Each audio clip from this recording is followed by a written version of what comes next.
This is Justin Valencia alongside with Delaware Mike. We have some very special guests, Ultraviolent Underground competitors, Brad Cash and Sara Dox. Guys, thank you for joining us today. Thank you for having us. Yeah. And now, hold on. I want to get something off my chest. what's going on, Mike? We're You the know, interview I'm started. going to tell him what I did.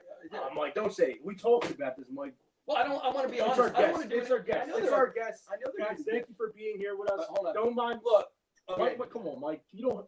You know, female deathmatch workers. I don't like it.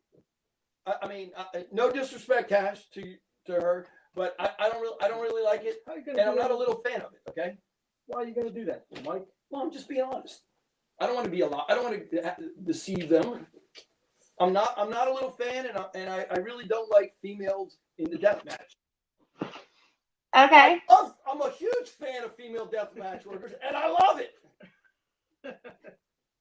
Did I have He's you a going? big fan. Did I have you going? Did I have you going? You did. You had me for a minute. That would not be the first or even the 25th time I've heard that. So I was like, yeah, man, whatever. Like, No, we have Mickey. No, don't worry about that. We're just joking. We're joking. No, I love it. I'm looking forward to all these things. Don't worry about it. No, I love it. No, big fan of it. I had seen some of your matches before we were even knowing you're going to be up here doing this. oh, that's. Yeah, I saw there. I get anxious when people say that. Don't say that. We were just ribbing you. We're ribbing you. I'm sorry. I got to get myself over. You know, I'm not a wrestler. So I'm sorry. Thanks for being with us today. How's everything going over there? Pretty good. Good, yeah. Yeah. We just got over the flu, so It's nice to not have the flu anymore. yeah. Oh God, COVID or the flu? The flu. Yeah. Yeah. Oh, okay. So starting. Where did you guys grow up? I grew up in Baltimore. That's right. That's right. I saw. And I grew up in Knoxville, Tennessee. Volunteers, right? Is that where the volunteers? Yeah. I've been there. I've been to Knoxville. There was a World's Fair in Knoxville many years ago. Oh my God. Were you there? No, I just saw it, but there's a tower with a ball on it that represents. The Sun Sphere. Yeah. My dad helped build that. Oh, really? Yeah. Okay.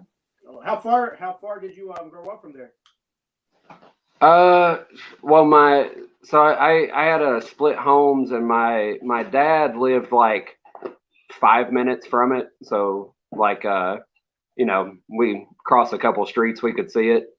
But my mom lived in Seymour, Tennessee, which is like the literal middle of nowhere.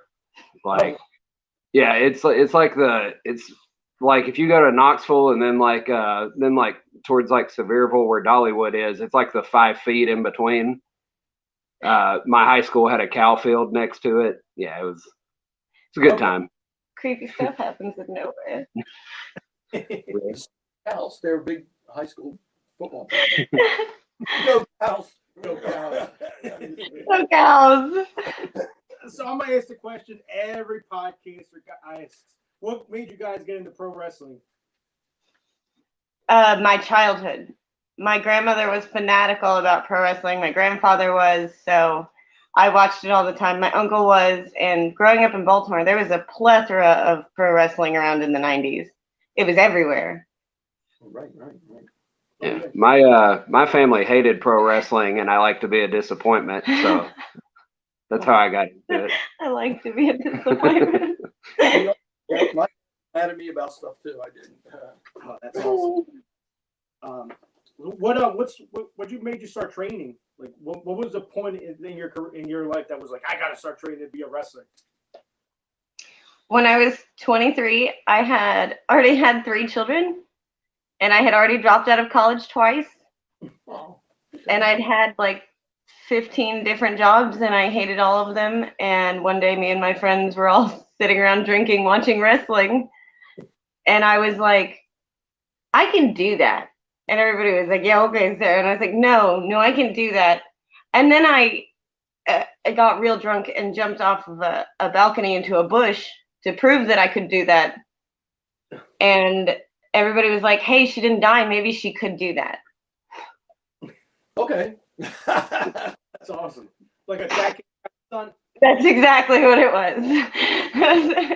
I actually got approached by my trainer, which I went to like a local show that I used to go watch and everything. So like I was into wrestling, but I was like a football player and a basketball player.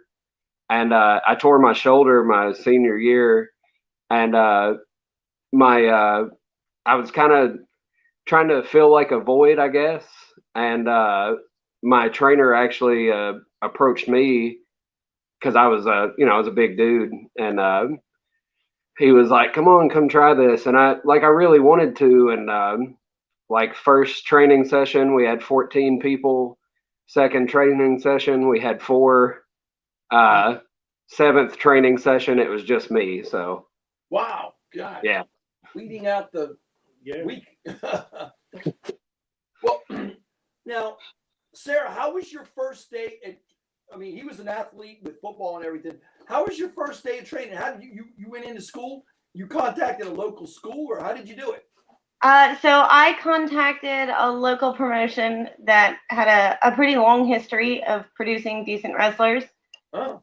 And I was like, hey, I was an athlete in high school as well. And I was like, I played hockey and lacrosse and football and tennis.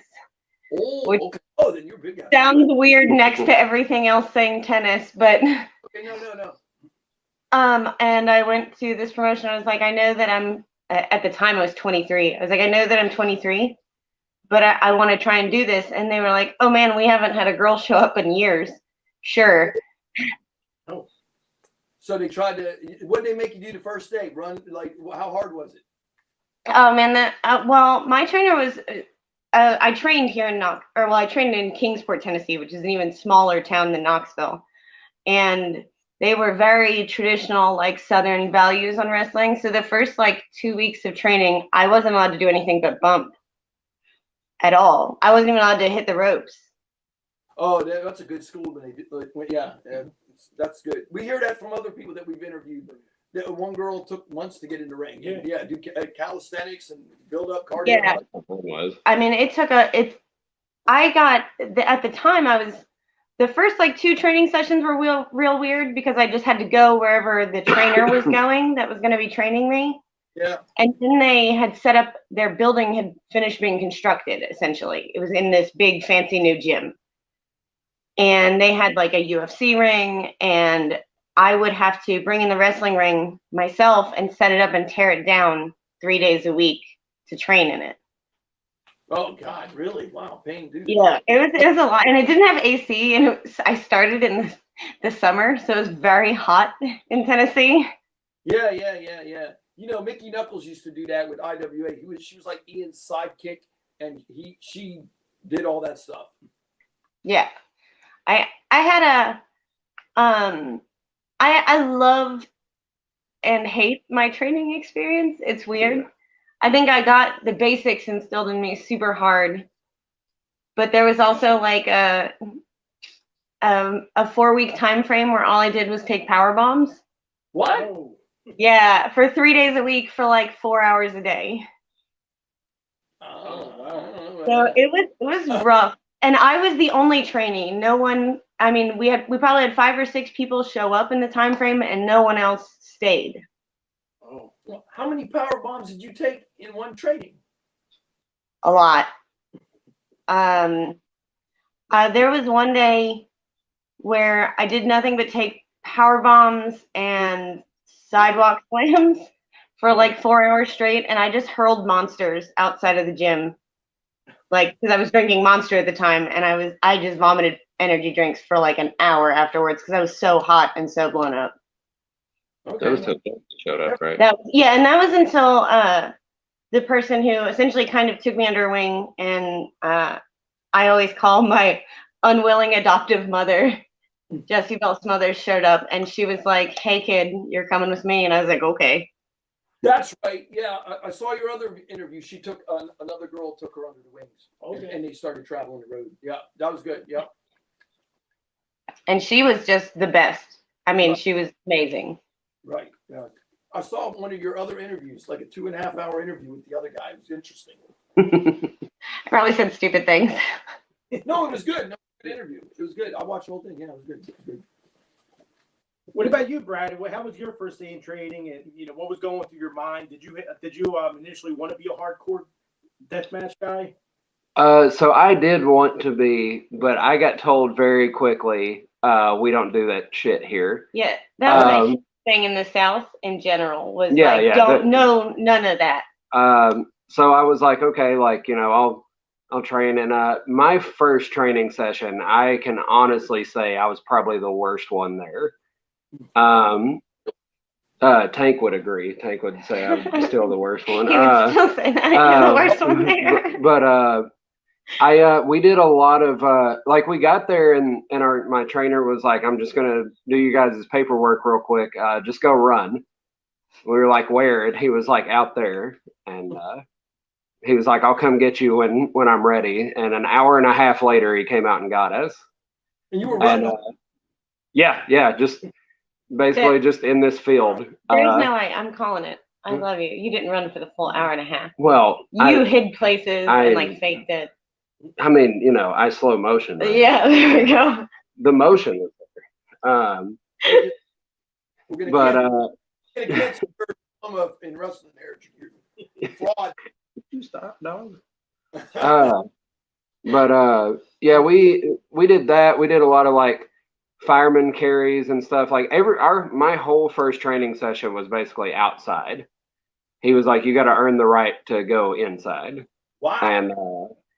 And then we went inside, and the only time we got in the ring was he had us all lock up, and him and the other trainers were like, we're going to move around the ring. You guys lock up and move around the ring, and if you bump into us, you're going outside and running. Ooh.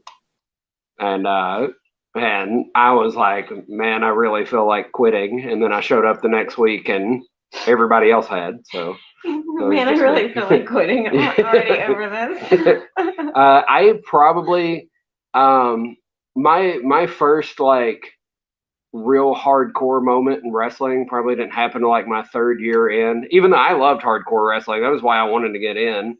Right. But it kind of happened by accident. With Chase, I was wrestling Chase Stevens before he kind of took me under his wing, and he wanted to make me look good because this promoter we worked for was trying to just kind of like hang people out to dry, and so Chase was like, I can get this guy over, and stick with me, kid. Oh my god, and it was going good. Like Chase had me like kick out of like two of his finishers, and the crowd was going nuts, and we were in a grocery store parking lot, and the show ran so long that we went out at like midnight, so it was pitch black outside, and Chase hit me with a chair and basically like scalped me all the way across. Ooh. And he had been telling me to like kind of get up and fire up after everything, so I thought I was supposed to after that, so I stood up and was like fired up and didn't realize that like half of my like hair was on the side of my face and everything. And then everybody was just like, oh man, Brad's a machine. And Chase was like, Brad, please just lay down. Please, match is over. Please go to the back. Your face is falling off. And then after that, everybody was like, man, we should book him in hardcore matches. And then like a couple years later, I did my first death match. So well, did you had to get stitches or something like that, right? You would think. So I was like 19, 20 at the time, and I was living with my dad because I dropped out of college, and my dad already hated the fact I was wrestling, so I didn't want to go to the hospital and have to call him to come get me. So I went to my friend's house and we glued my head shut. Oh wow. And they also cleaned it with lemon juice, like from an actual lemon, because they thought that was the thing. We weren't doctors, Sarah. They don't have emergency rooms down there in Tennessee, I guess, huh? Yeah, apparently not. Yeah. Apparently we don't have doctors here. Yeah, I mean, we had on, what was that one show with the kid doctor? The kid doctor? Yeah, the Neil Patrick Harris. Was NPH a kid doctor? And Doogie Howser. We watched like an episode of Doogie Howser. We knew what we were doing. Oh, You guys are experts after that. I'm surprised Yeah. you didn't in wrestling school that you have someone drop you off at the hospital and you say you don't have an ID, give a fake name, and then just get the treatment and leave. Well, then I was with Chase, and Chase was like, "All right, we don't ever give them our real names," and I was like, "But I go by mine." yeah, I He was used like, my name. He was like, "Well, change it." He was like, "Tell everybody you're Tommy Rich." Oh, well, that's fine. So, Brad, you said you grew up, hardcore deathmatch fan. Who did you grow up watching? Well, when I first started watching wrestling, like I just loved like all wrestling. Yeah. And then I remember watching like Smoky Mountain, and when I was a kid, like I just thought everything like all wrestling was like one promotion, and because I didn't read, and so like I saw like New Jack in Smoky Mountain Wrestling with like Tracy Smothers, and then I had a friend that had like recorded ECW tapes that I would watch, and I was like, oh man, this is New Jack and this guy named Raven, and they're doing way cooler stuff than they were doing in Smoky Mountain, and we had one of those like little illegal cable boxes at our house, and Black box. yeah. a scrambler. Yeah, that was scrambler. it. And it picked up like CZW and stuff like that. So by the time I was like around like the time I became a teenager, I was trying to watch as much hardcore wrestling as I could. So it was a mix of everybody. A lot of New Jack, a lot of Raven. Who else have we talked about? Sabu. Yeah, a lot of Sabu. I actually like, because me and my buddies used to backyard, and I wanted to do like a Sabu like style character, and I tried to do some of his moves, and it didn't work out well. So I was like, I like watching Sabu. I can't be Sabu. So Yeah. Oh, sorry. Yeah, that's awesome. So, fast forwarding a little, how did it feel? I mean, wrestling one of the guys you admired, like New Jack. the first time I was scared to death. Oh, okay. Yeah. He's super intimidating. Yeah. Well, this promoter like had New Jack on like a call-in show, and he was like, "Hey, call in and like get some heat, and this is what I want you to say." I was like, "Okay, cool," and I didn't know New Jack had no clue about it. So his reaction to me, like everything was real, and I was like, "Oh shit! Like I'm gonna die."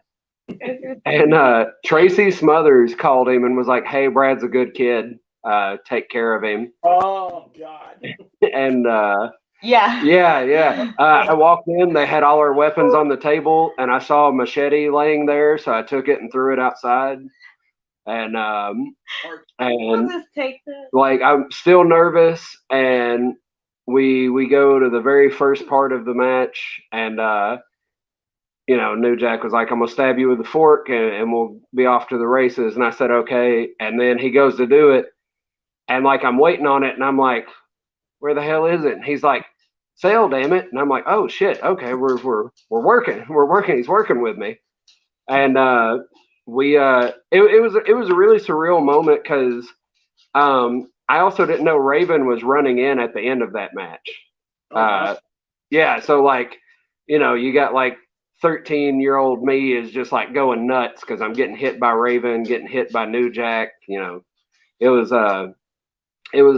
pretty wild. And then me and New Jack sat and talked for a while, and then we ended up working a few more times, and it was really weird because like he was like one of my idols growing up, and then I ended up wrestling him a bunch, and then we were on a show, and he was getting like hounded by the boys in the locker room, like everybody was surrounding him, and I was walking by, and New Jack was like, "Son," and I was like, "Dad." And he was like, "Y'all get the fuck out of my way. I ain't seen my son in like 2 years. Y'all move out of my way." And he goes, he's like, "Hug me." Oh, that's funny. Yeah. That's great. That was a relief when Tracy Smothers called off the dogs, I guess. Like, Oh yeah. That's good. Do you remember what he said, like after the first time you wrestled, Dave, going to the back? Did he say anything to you? Any advice? He told me he was like, "I'm glad I didn't have to kill you." And I said thanks, and then he was like, he's like, "You listen really good." And I was like, "Thanks," and he was like, "We can do this again. I'm just really glad I didn't have to stab you." Oh, that's a compliment on his case. Yeah. This is solid. Your first meeting with him wasn't as good. No, it didn't go as well when I met him the first time. Really, dog? What about you, Sarah? Did you grow when you got into wrestling? Did you want to do the hardcore deathmatch style? I don't remember thinking that there was wrestling that didn't have hardcore elements growing up. Really? Yeah. I was very certain from a young age seeing wrestling that like. Hang on, the dog's knocking off the camera. She's trying to itch her butt. Sorry, our dog's trying to itch her butt on our camera stand. That's all right. You're good. There we go. Growing up in Baltimore in the 90s, violence was everywhere anyway. And ECW was all Sandman and Raven and Dreamer. And to that point in time, like in my childhood, when I was pretty fanatical, like when wrestling was everything to me, I mean, China was having fire thrown on her on TV and taking chair shots from dudes. So like there was never a moment where I doubted that wrestling had hardcore elements. And we too, my dad also was a scrambler box guy, and I got Gaia. I got to watch that in the 90s, and I watched a lot of Bull Nakano. Oh, okay. Okay. And Aja, and they didn't go soft ever, like. Right. So there was never a doubt in my mind that that's still what wrestling was going to be for me. I was like, I'm gonna get into wrestling, and I'm gonna do wrestling like I liked when I grew up. And I got into wrestling in the South, and they were like, we don't do weapons, we don't do women versus men. So I fought for a long time. It took me what, 6 years? I think 6 years to get my first death match at all. Wow. And who was that with? It's Crystal. Yeah. It was in Georgia. Wasn't even in Tennessee. It was against Crystal Rose at that was HGW. Yeah. But it was in like the Anarchy building. Yeah. It was in like the old Wild Side building. Yeah. But don't feel bad, because it took a lot for even Mickey Knuckles to do a deathmatch tournament. Like even she was like the toughest girl out there at the time, and it was controversial, her even getting her first deathmatch, if you believe it or not. You know that? Oh yeah, I was pretty fanatical about Mickey when I started training. Like when they would be like, bring me. So my trainer used to do this thing where he would say, bring me 3 matches every time we train, and we'll focus on something from those matches. And once a week, it was something with Mickey in it.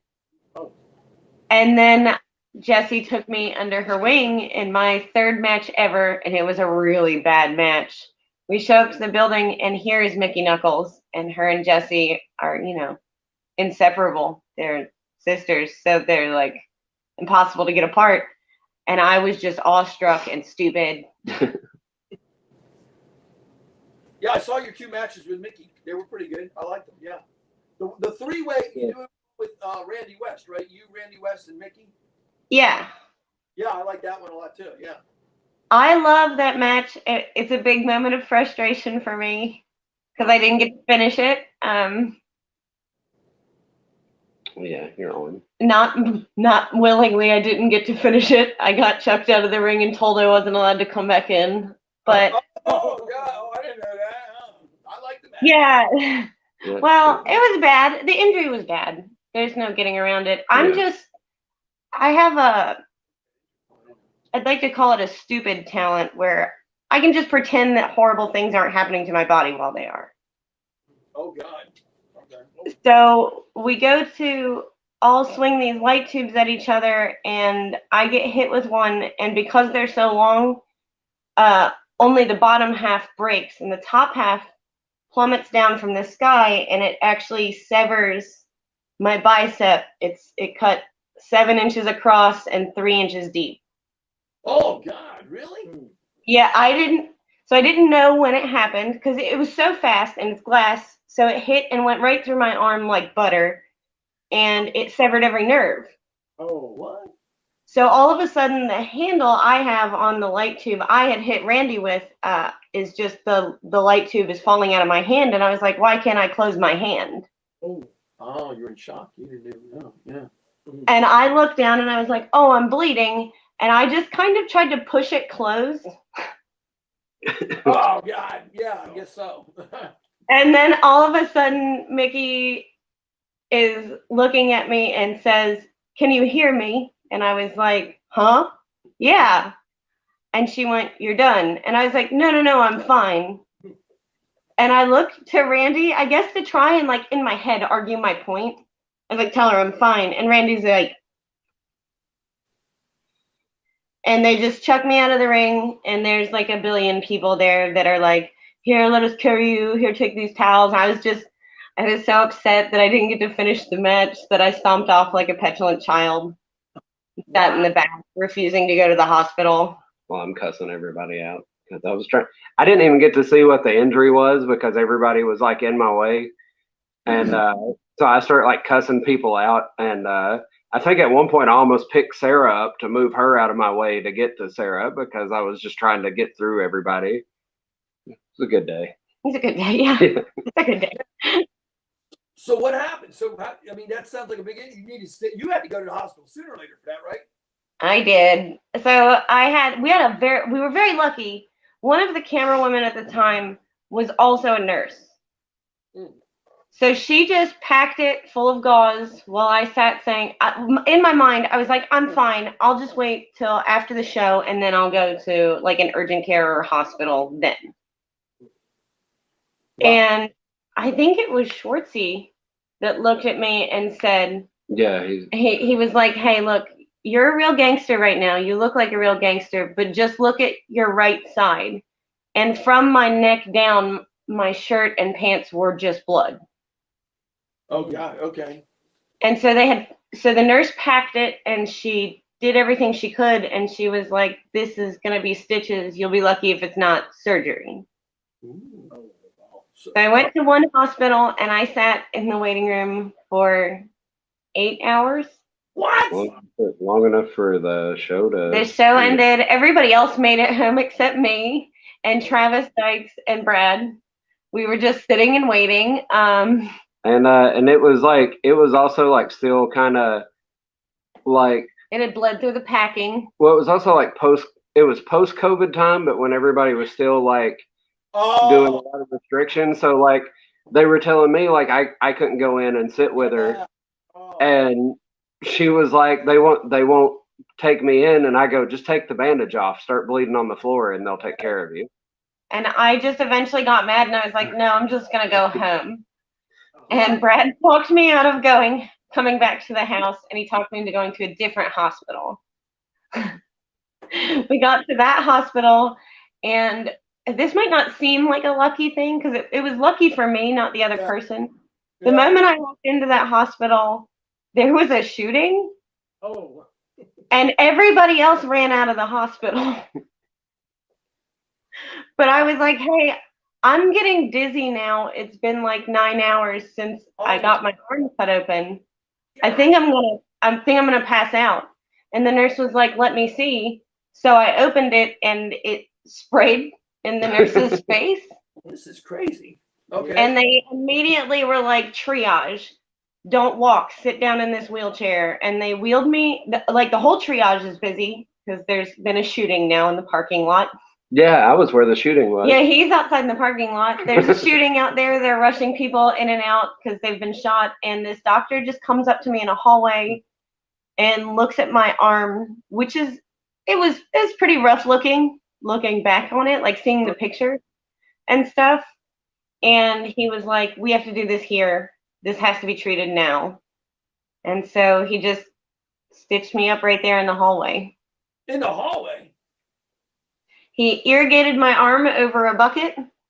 Oh. So they like cleaned it with the saline and stuff in a bucket. He goes and scrubs up, and he just said, "Do you need?" He went to go give me lidocaine, and when they went to give me the numbing agent, I had a really bad reaction. Like my whole face turned like almost purple. My ears did, and I went, "Hey, I think I'm gonna puke." And he was like, "So you're allergic to the pain medicine, so we just have to do all these stitches raw." Story gets worse as every 5 It was a bad night. It wasn't.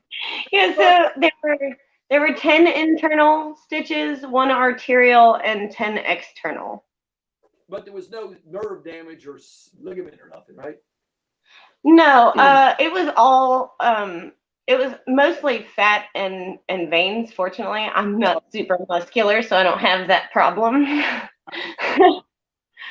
But it was I still get weird pings in it. It feels tight still. Right. God. Would you say that's the worst injury you had? No. The nose. Yeah. Oh yeah, I saw my nose broke. Yeah, how did that happen? I just caught an elbow at the worst moment. I turned left and her elbow turned directly into my nose and hooked it here and shattered part of my orbital socket and turned the other side into powder and then broke the top of my nose clean off, like clean into my eye. Oh. All right. Yeah. Yeah, we're gonna get you a helmet. Yeah. Tell me about it. Right, That was rough. Yeah. That was what? That was just that surgery was the worst part. The breaking your nose, I feel like, is one of the easiest breaks in the world, but surgery was awful. You had to have surgery on your orbital and your nose? Yeah, they had to do like it's called I forget what it's called. It's some kind of rhinoplasty, and I was like, "Oh, I'm gonna get a fancy nose." It's like plastic surgery, and what they actually do is they like peel it up, and they build a nose out of what's there, and then they put it back down. Okay, she's hardcore. Yeah, she's absolutely. hardcore. So Sarah, you had your first hardcore match October 2020. 2 months later, you had your first. I might be wrong, but you had your first barefoot thumbtack match. Yeah, that sounds right. Yeah. How was that? I begged for that match. Did you? Yeah, that was the one I wanted. Oh wow. Like I said, I was a big Bull Nakano fan, and in Japan she didn't wear shoes. Yeah. No. Yeah. And I was a huge fan of the Thumbtack Jack JC Bailey barefoot match. Like that was in my head. That was like one of my dream matches I wanted to recreate. Oh wow. And then, and not that long prior to me getting to do death matches, I happened to go to a Carnage Cup. Yeah. And I went with Travis Dykes because he's my real life best friend. It's not just like a wrestling shtick. Right. And I saw Colt 45 and Adam Bueller do their barefoot match there, and I was like, that's what I want to do. Yeah. We were actually both there that night, but during the Colt 45 Adam match, I was puking because I don't like the barefoot stuff, and I was like praising them in awe, like these people they don't even know. Yeah, they're legends. Yeah, I had a match like right after them, and it was okay. Yeah. I bled. I nearly bled to death. Against Travis, it's okay. I get a little pebble in my shoe, and I'm like going. I got to get my shoe off and take my sock, like for whatever, like step on something. Right? Yeah. He steps on dog food and cries for like an hour every time. Dog food is sharp. It's not. I don't care if it's the round kind. It's sharp. I don't care if it's soft. I was going to go back to the hospital thing. Now, your one was a cut, and the other was like a broken face and nose. Did they question you about like what happened? Because that looks like a stab wound, and somebody beat you. So humorously enough, 2 shows in a row at TPW before my arm was sliced, the same hospital had gotten wrestlers each show from TPW. Oh, they knew all about you guys. All right, I got you. Yeah. Well, yeah, and so I go into triage and the guy sees me and he looked at my shirt and he was like, "Are you a wrestler?" And I was like, "Yeah, how'd you know that?" And he's like, "I have been working on your buddies Oh, like the last 2 months." okay. So I just use glue. Like They're used to us now. They're really Yeah. nice at UT. They just send us in and out of there. And I just use glue. There's no need to go to the hospital. Except that time you made me go because I didn't know what day it was. yeah, that was good. Yeah. So Brad, you wrestled at IWA Mid South, King of the Death Matches. You wrestled at Combat Zones, Tournament of Death, and IWA Deep South Carnage Cup. What would you say your worst injury is to date? Well, so the fun one is the Carnage Cup one because the first like 8 seconds into the match, Travis Dykes, I had told him to bust me with a light tube, but I'd been doing this spot at the time. I had long hair, and I'd been doing this spot where it would look like I took the light tube to the back of the head, but the hair kind of cushioned it. But I was in an angle with Tank somewhere else, and I'd shaved my head like 2 days prior. So yes.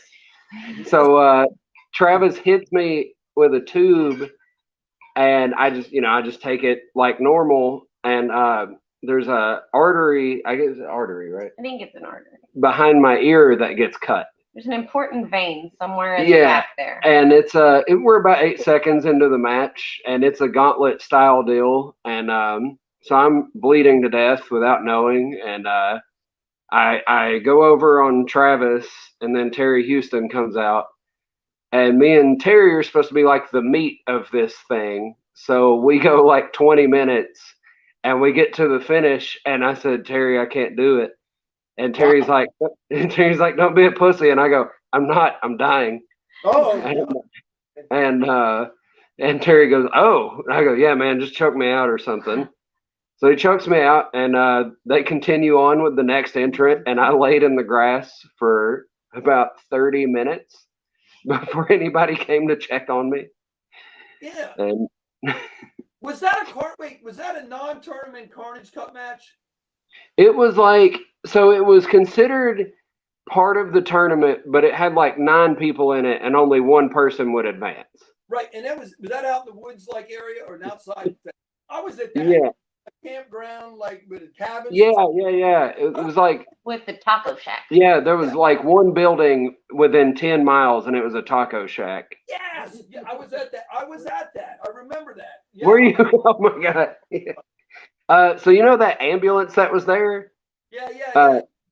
They pulled me over to that ambulance because my white shirt was no longer white, and like it was just solid red, and it was this nice, really nice lady, and I asked her, I was like, "Will you level with me? Am I fixing to die or something?" And she goes, "No," very southern accent. She was like, "No, honey, you're fine." And then she puts her hands over my ears and screams, "We need some fucking help. He's dying." Oh my god. I'm like, "I can see you. Like I can still hear you." You're right here. Yeah. I don't know. I was kind of at that point. I was like, whatever. Just Brad dies next to a taco shack in a field. It was inevitable. Dies in taco shack next. That thing was out in the middle of nowhere. I don't know, Kevin Brennan. I don't know how he found that thing. It was a 2-day. Yeah, I was at that. Yep, that was. I rode with Tank, and we accidentally drove through someone's farm to get there. Oh, okay. Yeah, it was. I mean, I didn't really care, but Daniel Wilson and Jeff G. Bailey were yelling at Tank because he just kept driving through like someone's like cornfield or some shit. I like Carnage Cup because I've been to a lot of them. I went down there with some guys different times, and and they're just different from like we've been to all the TODs and the Ian shows, but something about that Carnage Cup is a different world. It's so different down there. I don't know. I can't pinpoint it, but it's just like it's I really like the Deep South fans. Yeah, I don't work for them anymore for my own like personal reasons. It's actually just different than everybody else's. I just have reasons I don't. okay. But their fan base is really they're partiers. Like it's a big party when you go. Like it's like it's like just going. I don't know. It's like something you'd see in a movie. It's really weird. I tell people all the time, deathmatch wrestling in the South, like from the Deep South, anywhere in the South that I've ever experienced, is the Wild West. It's very different here. Yes, up here it's a little more organized, I guess. But yeah, it's way less chaotic up there. Yeah. But they have. I remember the first one I went to was in that Bessie, that Elkmont. You know where Elkmont? Yeah. Yeah, I went to that, and then they moved it outside. I was Spider Boudreaux and all those. But I fell in love with the Carnage Cup. It's just a different scene. My favorite part of the Carnage Cups are these wild non-tournament battle royals, where it's like fan participation almost. Oh my God! Yeah. Anything can happen. Whatever goes. Oh, look. In most times, a battle royal is like, all right, let's get everybody in there to get a match. But not Carnage Cup Battle Royal. That's a must see. You better watch that. Man, I have this weird memory from Carnage Cup, and you won't remember because you were wrestling. I was at that same Carnage Cup as a fan. Okay. And before the show started, they're like, doing the promotional give out DVD stuff, and they're like having fan tournaments. And they had like a how fast can you eat this muffin contest. No, I don't. And I was so hungry. I was like, fuck it. I'm going to do this because I just really want that muffin. Oh, God. And I inhaled this muffin in one bite and came in second and was so angry because I was like, man, I ate that muffin in one bite. That whole thing went in my mouth. I should win. Like, muffin contest. All right. Anything down in the South. But you guys, so I knew, we talked to Lane, and he said, all you guys were CZW fans. Mm. Or when did you first find out about CZW? I was an early teen, I guess I would say. Somewhere around there. It's really hard to remember back. I didn't catch on to exactly what it was at first, and everybody was like, "You just got to watch it." But it somehow that and Ring of Honor came on my scramble box. So I used to just kind of flip through. Yeah, it was really, really weird. Yeah, that's weird. I grew up with all of my friends in high school were super duper like nerds. So they always magically had the connection to get whatever DVD, or we were always getting in someone's beat to crap car and driving 12 hours to go watch wrestling or to go to Dragon Con before it was like a big thing in multiple hotels. Wow. Okay. Oh, you're a road warrior. Okay. Yeah. So I was a CZW fanatic very early on.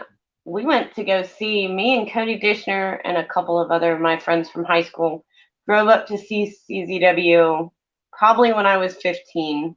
Which one? I don't even remember now because at the time I drank a lot. Oh, was it the Tournament of Death? Yes.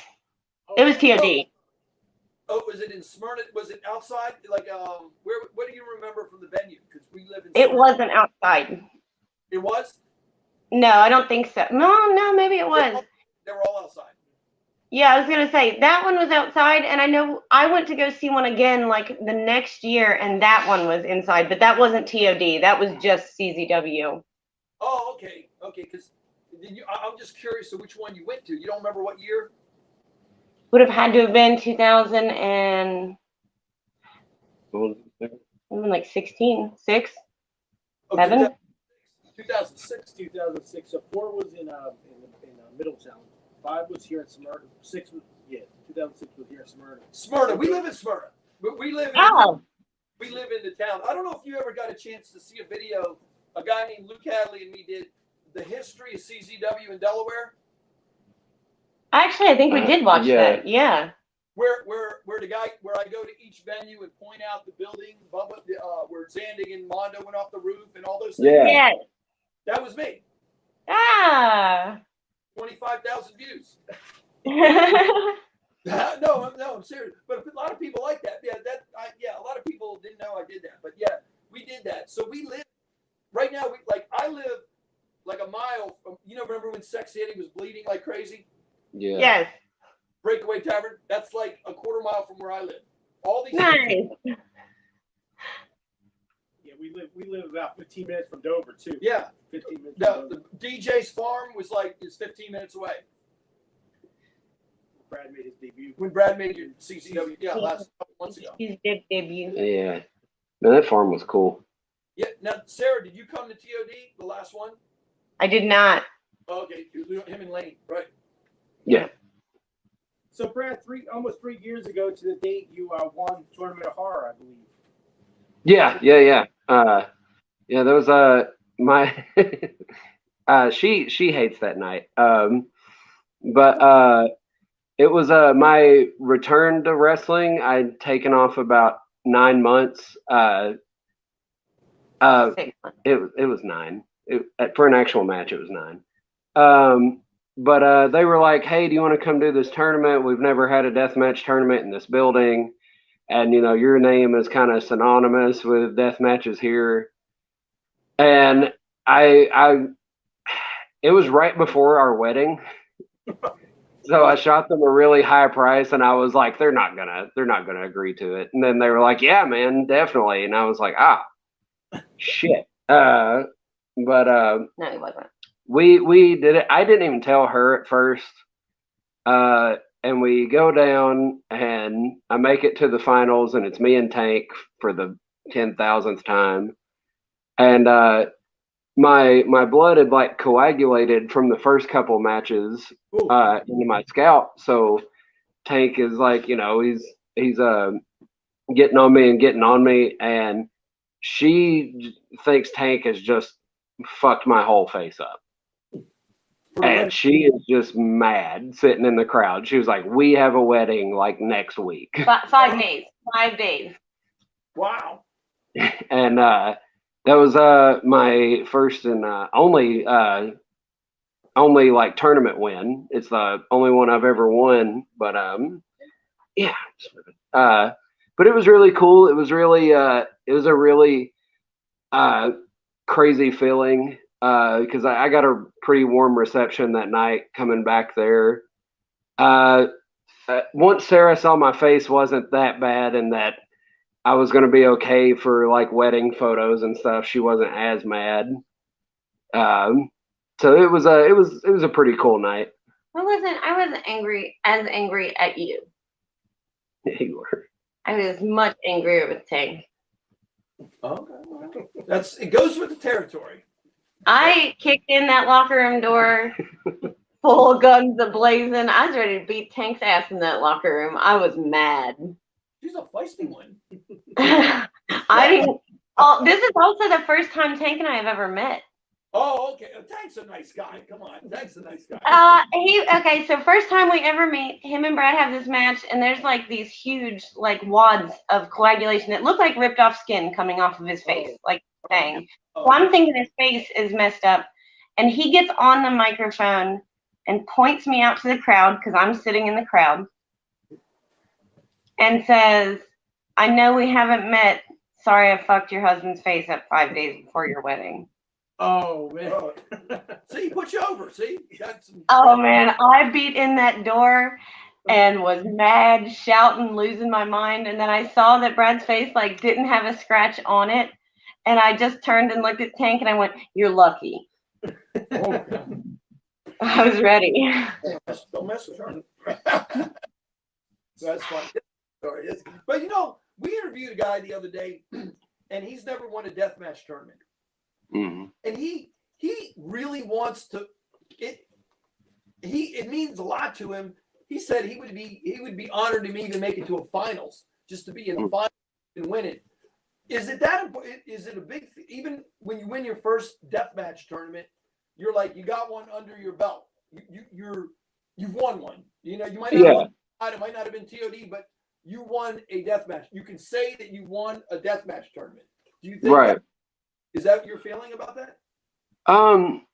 Man, for me, it's all like there's so many moments like around like the tournaments and stuff as a whole, like TOD, this most recent one, like I didn't even give a shit if my match was like 5 minutes long. I just wanted to be there. Oh, yeah. The Tournament of Horrors one was a big deal for me to win.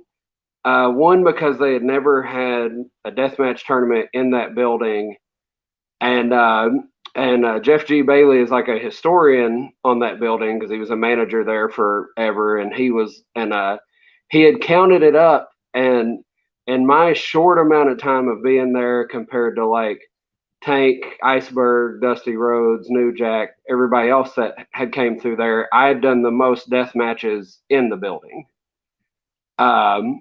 So it meant a lot to me that it came down to me and Tank because he was my first death match. He was like my first 20 death matches. And it meant a lot to me that night that I won more just because I was the first one to do it there. So it was a lot of things. It's not always as important to me to win the tournament, but it's more just like what's the meaning behind all of it to me, kind of thing. Right. Well, I have much respect for you guys that do this stuff. I mean, I really respect. I never boo. He doesn't. You fucked up. We never say that because I can't get in the ring. And the girl wrestlers. I mean, I really give them respect for even regular wrestlers, but the deathmatch girls are just another breed of female there. I mean, it's just something else, you know. I don't know. I wouldn't go all that far. I'm not that good, guys. Oh no! I've seen your matches. You do what you. I don't know any women to go out there barefoot. I like your matches. I've seen a lot of them on there. I've seen a lot of them. No, I've only ever gotten one other woman to do a barefoot match with me. Wow. Casey. Oh yeah, Casey. Casey is the only woman who's ever done a barefoot match with me. Speaking of barefoot death matches, back late 1 year ago, you guys had a barefoot Taipei death match, correct? Yeah. Brad, is that your first barefoot thumbtack gimmick match? So it wasn't the first time that I had done something barefoot, but it was my first barefoot death match. Years ago, me and Tank did a Taipei death match where I went barefoot because I put glass on top of my feet because I used to throw a lot of kicks. I instantly regretted it about probably 30 seconds into the match when I stepped on a piece. Oh, God. But, it was around her birthday, so that was kind of my birthday present to her, was to do one with her. And I can honestly say I was super nervous, but it wasn't as bad as I thought it was going to be. Oh, wow. Yeah, I can imagine you guys. I give you guys props. I'll step on one thumbtack and I'll be crying like a little girl. Really? My request was no thumbtacks.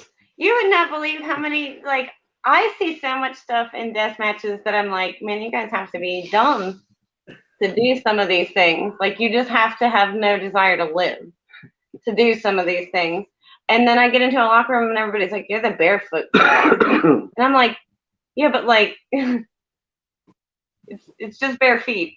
You expose your entire body to the rest of it. This is just the feet part. And you don't take it up? You don't put wrap around it? No, I actually think wrapping them makes them worse. Oh, wow. Really? Yeah, it's like when you have a bunch of glass or thumbtacks stuck in a singlet and you try and get it off and it pulls and tugs. Putting tape on it just makes it worse in my experience, because I've had gussets on my feet and syringes and thumbtacks and glass, and that's right. One match where they somebody put two of them. I think two of them, right? Two of the syringes in your heel. Yeah. And no, and you also took the The Masada. skewer. Yeah, and there was like 10 of them sticking out of her heel. I'm like, oh god, I don't know. That one was so weird because at the time, like it hurts while it's happening. Yeah. The moment the match ended, I was like, man, I really expected that to be like, that was going to be the thing in my mind that I was going to be like, I can't do that ever again. I was like, I could totally do that again. It wasn't death. But the next day, they felt weird. It was like hamburger meat on the bottom of my feet. Oh god. Okay. There was like holes in places I didn't know there were holes, and they were tender and like lumpy. It was very strange. Oh, wow. What would you guys say is the worst gimmick you guys took, like weapon wise?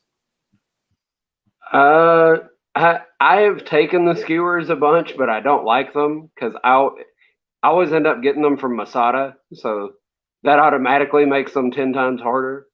I know he really goes like that. Oh yeah, he's very heavy-handed with it. Man, I don't know. What do you guys think about these gusset plates? I like the I like gussets. gussets. I don't like Kenzans or Kenzons or however you No. say it. I won't take them. No Kenzans, no pigeon spikes. Yeah. Like pigeon spikes. Marcus Crane used to take them. Mhm. On the Yeah. roof to keep pigeons? Yeah. Oh yeah. What about the weed whacker? I've been trying to convince somebody to let me use a weed whacker in a barefoot match for like 2 years, and nobody will do it. I did not like the weed whacker. I accidentally weed whack my foot at least once a year in the backyard. I'm not scared. No, Yeah, no, but took it to the nipple. So Oh, nipple. no, those things are nasty. Trust me. No, I wouldn't. I don't know about that. No, don't do that. So I have Tournament of Death, the exploding bat. What's the story behind it? oh man, so aside from my my TOD being on my bucket list, one of my bucket list things was to use like a real exploding bat. And I'm sitting there in the back, like I'm already nervous, and I'm getting ready for this match. And one of the guys that was helping build weapons and stuff comes up to me, and he goes, "Hey, we have this exploding bat. You don't have to use it if you don't want to, but if you want to, I can wire it real quick." And I was like, "Yeah, I mean, I guess, sure, like whatever." And then he was like, "Do you want one bomb on it or two?" And I look over at Lane, who's not paying attention, and I look back at him and I go, 2. And then he goes, "Okay, are you taking it or is he?" And I go, "Oh, I'm definitely the one swinging it." So, Yeah, that was good to see you guys down there. He said you guys were really eager to be in the CCW. This was his third, I believe. Third. TOD. Yeah, but he had come a long time ago with Freak Show into the arena. yeah. I don't know if you ever saw him. I was like 3 feet away from him when they threw him off a balcony and he went through the tables and landed right on the concrete. Remember that? Yeah. And we were scared. I mean, he walked away from it, but that was at the ECW arena. Yeah. What was that a good like when you were knowing you're coming to TOD? That's a huge tournament in the farm. You've seen it so many times. It's like one of the longest running. Were you and you came up and you saw all those people there in the setup? Were you really worked up for that? Excited? So me and Lane, while we are super close and very similar, we have very different ways of showing emotion. Okay. Lane is always like 100 miles an hour. He's always bouncing, always doing stuff. I'm usually either really loud or I'm really quiet. It's okay. One or the other. And we were driving up there. We left my house at midnight, and I think it was a 10-hour drive to get there. And it's 5 o'clock in the morning. And Lane looks at me and goes, "Hey, we're halfway there."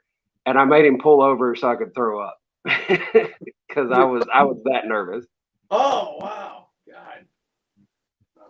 I believe I believe you were with Lane when you guys found out you were going to TOD, correct? Yeah. Yeah, we had just done a show, and it was a show that had like a bar next to it, so we went in to eat and drink, and Lane gets a text message saying he's booked for TOD, and he looks at me and he was like, do you mind if I take that, because we were booked on another date, but it was a show I was the booker on, and I was like, no, of course, like, take it, like, I'm not going to tell you to miss out on that. And then I got a text within like an hour asking me to be on it. So it was kind of like bang bang, and I was like, I guess I'm going with you. And then we found out we were wrestling each other that weekend. Like the weekend we found out we were on it. So it was, yeah, it was just a lot of like really cool things happening like all at once. It was pretty interesting. It's probably exciting that you've seen it on video so much, and then when you get there, the big spacious area, the setup. Yeah, it was like, wow, now I'm here at this big TOD, because it's more than just a small building. It's like an event. Everybody parties and everything like that. Yeah. I was when I walked outside at one point to just kind of clear my head and walk around a little bit, and I saw the cars lined up like down the driveway and the road and the street, and I was just like, man, all these people are still coming in. Like, this is huge. It is. And it was very nerve-wracking, but in a really good way. Right. Oh, he's coming with something here. What is this? Huh? You never know what this guy's got up his sleeve. That guy. So we gotta ask. I gotta ask. The whole deathmatch community's talking about it. Everybody's talking about it. UVU's coming back. I'm gonna bring out the title. What can we expect? Yeah, that's the original belt. Shit. Legit, yeah. What can we expect from UVU? Well, I mean, one, just the people they've announced so far. I mean, there's no light hitters in this. Like, No. you got people coming from all over. Like, you got me, Lane, and Sarah coming from the South. You got Midwest guys, Northeast, Australia, yeah, and it looks like we're getting a lot of freedom and direction at the same time, which is always good. Like, we want this out of you guys, but you make it happen your way, and I really like that, and I think giving so many of us like the kind of the creative freedom to get as crazy as we want is going to be a good thing. I know who my opponent is, but I'm gonna wait till they announce it. But it is very exciting for me, and this person, as he's requested me before as well. So we can keep a secret. Don't tell him. Plug your ears. Don't tell him. He'll tell. I'm not a Cover your ear. No. Well, no, we're glad you. Yeah, it is a bunch of guys from different areas, so it's like a meeting of the deathmatch people, like all showing up. I'm excited about it because I remember back in CZW, it started out. The history of the Ultraviolet Underground. Yeah. Where they had to do it in the back, because they weren't allowing that stuff going on in the ECW arena, but they still wanted to have the matches. So right. Now in front of people, so that's big. Yeah. Sarah, how does it feel to make history? Be the first woman in the Ultraviolet Underground. Yeah, that is history. It's a big deal. I don't know if you've seen this from my matches, but I'm a weeper. So expect that I cry. Because it matters a lot to me. Like getting to know that I'm the first girl, and I'm gonna cry now. Yeah, I can hear it. Oh my God, really? You're that emotional with that? I was super. So much respect. Wrestling is a huge part of my life, and I think that it matters a lot more to me than people realize. Because I don't have like the angry, scary guy persona. So I've always found that the best way to present myself is to just be open and honest, and it matters. No, Yeah. no. I'm crying. That means a lot to us fans because we're feeling that you're just not, you're emotional, and it really means a lot to you, these things. So yeah, I feel for you guys. I mean, much respect for this. Much respect, definitely. Yeah, appreciate what you guys do. It's good. So we're gonna. I cried at TOD. So. Oh, you guys are good. So That's okay. So Mickey Knuckles is the first and only woman to be in Tournament of Death. Sarah, you're going to be the first woman that's going to be at Ultraviolet Underground. Big accomplishment. Yeah. Are we gonna, I'm following in the feats of giants. I mean, we have it. It was Mickey and Lufisto was the first woman in cage. yes. Yeah. So I feel like that's. I mean, those are people I idealized for a very long time. So like, Wow. I got a lot to live up to. We brought Mickey down. She came up to a H2O show, and we brought her down. Another guy had an interview with her. We interviewed. I interviewed her. I interviewed her right down here, and then we took her. We took her to TOD but we took her to the different TOD places. But we brought her to where she was the first woman to be in a TOD. And now the building is down, and it's like a parking lot and a daycare. And we brought her there, and we're like, "Do you know where you're at?" She goes, "It's on video if you can check it out." No. I'm like, "We're giving her clues." She goes, "I don't know. It looks familiar." I'm like, "You made history here." She's like, "What did I do?" I'm like, "First, Then she started remembering it, and she got emotional about they sent her there. Ian said, "Don't embarrass us. Make sure you do good." And she was nervous, and then Nick Gage was like, "Don't worry about it." And then, now she just does it second thought, not even a thought. But it was a big thing to her. So that's like you too. That's Yeah. Yeah. Yeah. You've never been in the Northeast, have you? Other than Baltimore, like when you never wrestled up here.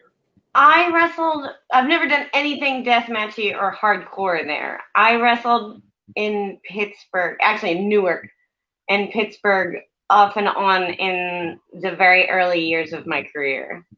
Newark, New Jersey? Yeah, once or twice, yeah. Oh, way up there. Okay, wow. Okay. So Brad, Joe Callis from Outlaw Macho Wrestling wants to know: will we see Shark Teeth in the UVU? I mean, they go where I go, so definitely. I mean, I always ask for forgiveness and not permission anyways, so the Shark Teeth will be there. Okay, good. What's your guys' thoughts on Zandig being involved with the UVU?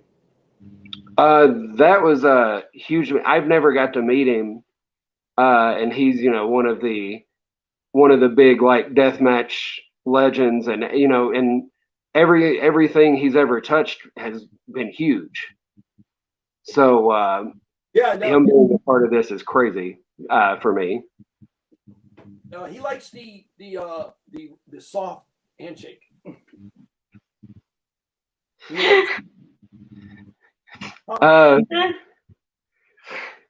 What's funny?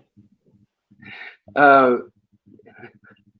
don't know. I don't do the soft handshakes. Oh no! You might have to this time. Sarah, what's your thoughts on Zandig getting involved with the UVU? I'm just excited. I'm selfish. I'm excited that he'll be at UVU, but I'm more excited that I get to meet Zandig. Oh, really? Like, yeah, I'm still a mark deep down at heart. So like, I'm hyped. I'm there for it. But now, would you guys order French fries at a Chinese restaurant? Absolutely not. If he referred them, then I would. I actually left a review at that Peking. I was like, "Hey, I've never been here, but I hear your fries are really good. Your fries are really good. Yeah. You know about? You saw the dinner incident? Yeah, yeah. It's like yeah, oh man, it's my favorite thing right now. I love real off the wall kind of stuff. Uh-huh. And a fight in a Peking over French fries is just excellent. Are you guys now? My next question is: are you going to stop at the Peking buffet? It's about 10 minutes from the venue. I feel like we have to now. Yeah. Not before. Don't go before because you'll be all. Oh no, God, no. No. Tell them Schlack sent you. Yeah. The discount. And definitely go to I was going to ask them about now down there. Now you're in the South, like it's Tennessee's a long state, and they got a lot of. That area's got a lot of federations, right? Do you guys like up here? There's competition. It's weird. There's like fans that like one, and then they won't go to another, and they like. It's weird. It's so weird. Do you guys have that competition thing there, like rivalries between silly? Ours is really weird. So none of the promotions like each other, but they all have the same fans. So it's not even like, and half of them use the same wrestlers. Right, yeah. There's a lot of every once in a while you get a really, really solid promotion here. Mm-hmm. And then you get either a lot of shady promoters or a lot of like half-ass promoters. Oh, okay. And and the fans here are great. Like I love the fans here. They're also very country, and one of them was like, Brad Cash, I love you. Here's a bag of deer meat that I got from hunting this week. And I was like, thanks, man. Like, I don't know where to put this right now because I got to wrestle, but thank you. I appreciate it. But a lot of free moonshine. A lot of free moonshine. It's a different world. A different world. Yeah. It's weird down here. What's the weirdest thing a fan has gifted you? Oh man. Well, I'll let you answer because mine's weird. Well, fans give me. For the first 6 years of my wrestling career, I was a heel, so they just like spit on me. What? Oh no! Wait, actually. Yeah, for a long time until I did death matches, I was a heel in my entire beginning of my career, and everyone hated me. I got hit in the head with a crutch one night, because Southern wrestling fans mean business. Yeah, they don't do that up here. No, you don't. Yeah, she. If there's an old lady in the South in the front row, watch out. She means it. I've been stabbed like 3 times by fans down here. I was a baby face one night, was like high-fiving people, but some fan followed me from like a show that was like 3 hours away, and while I'm high-fiving people, I'm not even looking, and I just feel and I take 2 steps and look at my hand, and I was like, I just got fucking stabbed. Crazy. That's nuts. Yeah. That never happens here. Nobody attacks a wrestler here. We've never seen that happen. Yeah, it's weird here. I had a woman in a hover-round with an oxygen tank follow me for 2 hours one night, calling me a heifer whore, as though that were one word. Heifer whore. She was like trying to swing objects at me and stuff, and I was like, lady, I just want to go to like the bathroom.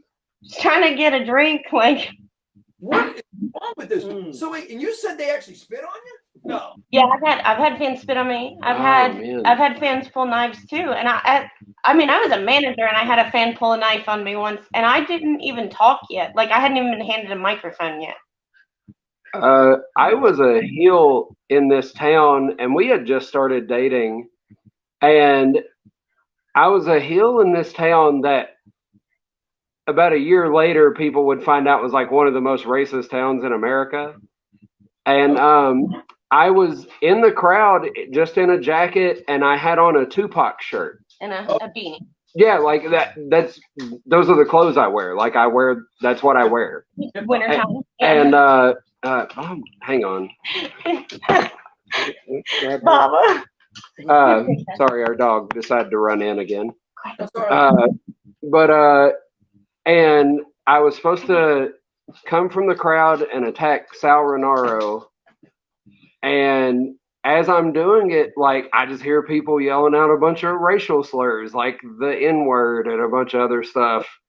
And I start looking around, like, who are they yelling at? And this woman points at me, and I'm like, what? Like I have like the palest skin of anybody. Yeah. And they literally, like, whatever reason, thought I was a black dude. I guess it was the shirt. I guess, and Crazy. tried to like beat the door down into the locker room to come drag me out of it. Oh wow. And I had been watching the match from outside. And when the show ends, like the fans have swarmed the door, both sets of locker room doors, from the building and from the outside of the building. And I was like just trying to sneak around to get to my car to wait on Brad to get done, because I was like, well, I'm not going to cut through a bunch of these people because they're literally at this point threatening to lynch him. Oh wow. And I was like, so I'm just going to creep around, and some old man grabbed my arm, and I'm just a person in the crowd. Yeah. And he goes, "You're not from here. What wrestler did you come here with?" What? Wow. And I realized at that moment, I was like, man, they're going to lynch me with him. So I threw Brad under the bus and lied and said I was there with Sal Renaro, the guy he's supposed to beat up. You know, I almost can't believe. Wait, how many years ago was this? Not that long. 2019. Yeah. Oh wow. Wait, I almost can't believe what I'm hearing there. It sounds like something from the 1970s with like Mid-South Coliseum or something. Yeah, It's very much so that kind of belief still. Those fans, well, they might be the same people, but like the fan worship here and like the fandom here is so deep. Yeah. Yeah, we ended the feud. So this went on for like 3 or 4 months, and every show, like they they were constantly like still yelling like stuff. And I asked the booker, who's a good friend of mine. He's a big like African American dude. I was like, "What do you want me to do?" And he was like, "I guess we'll change your music." And he had me come out to "They Don't Care About Us" by Michael Jackson, which made the crowd even more mad. And they oh my God, they were so mad. It was me and AC Mac were the main two heels, and they were constantly like throwing stuff at us and waiting on us outside and threatening us and spitting at us and throwing chairs at us. And then one night I didn't wear my regular gear. I'd forgotten my my long pants that I normally wear, and I had on a singlet, and they could see how white my legs were, I guess. And this lady was like, "Wait a minute, are you white?" And I said, "Yes." She goes, "Have you been this whole time?" I was like, "No, I changed Monday." It was like a collective realization in the room. It was very amusing. Yeah, and then like they were still booing me, but like the heat went like way down. Yeah, they were suddenly like, didn't know how to feel at all. They were like, "Oh, well, I guess he's a white guy. It's okay." yeah, like he's just an asshole, I guess. I don't know. I must have thought you were the one-man gang when he turned into. Gang, gang. It's one of my favorite wrestlers. Remember when I think he is African American. He turned from a biker to an African American guy. Dude, that was so great. All right. It was it's weird down here.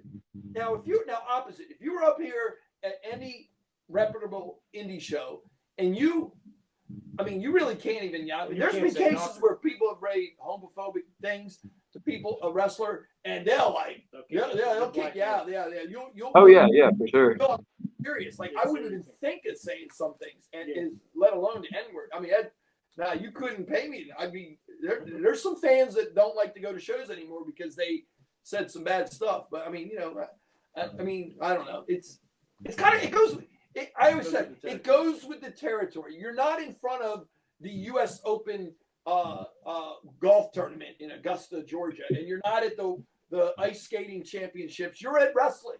You're in a suburban or a country or a field or it go. You know what I mean? It goes with the territory. It's so you kind of gotta like accept it. You can't. You gotta have thick skin as long as they don't touch you. I don't like the spitting and throwing stuff at you, but you know, you gotta stay away. I was always being in the South. I was always very much so pushed to believe that I wasn't doing a good job as a heel if we weren't getting those reactions. Oh yeah, for sure. If you weren't getting those reactions, you weren't a good heel. Yeah, but they can't. Well, I see what you're saying. Well, you like what? Didn't you like them doing that stuff? I mean, I don't like being spit on. Yeah. No, I understand. You swing a crutch at me any old lady can swing a crutch at me any day of the week. I don't want to get spit on. Yeah. Spit.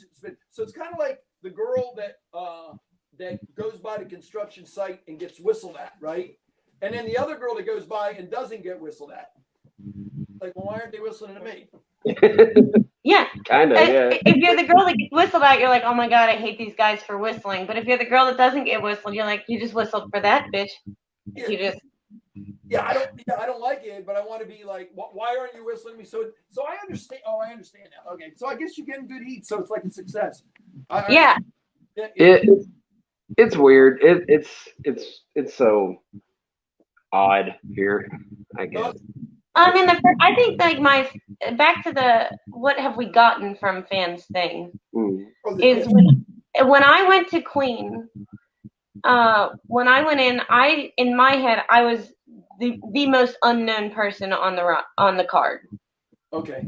And when we walked in and everybody's setting up their tables, I had set up this table and it was like the day before Queen and a bunch of the girls are sitting out there and immediately this guy walks up and he's like, Sara Dox, I made this for you.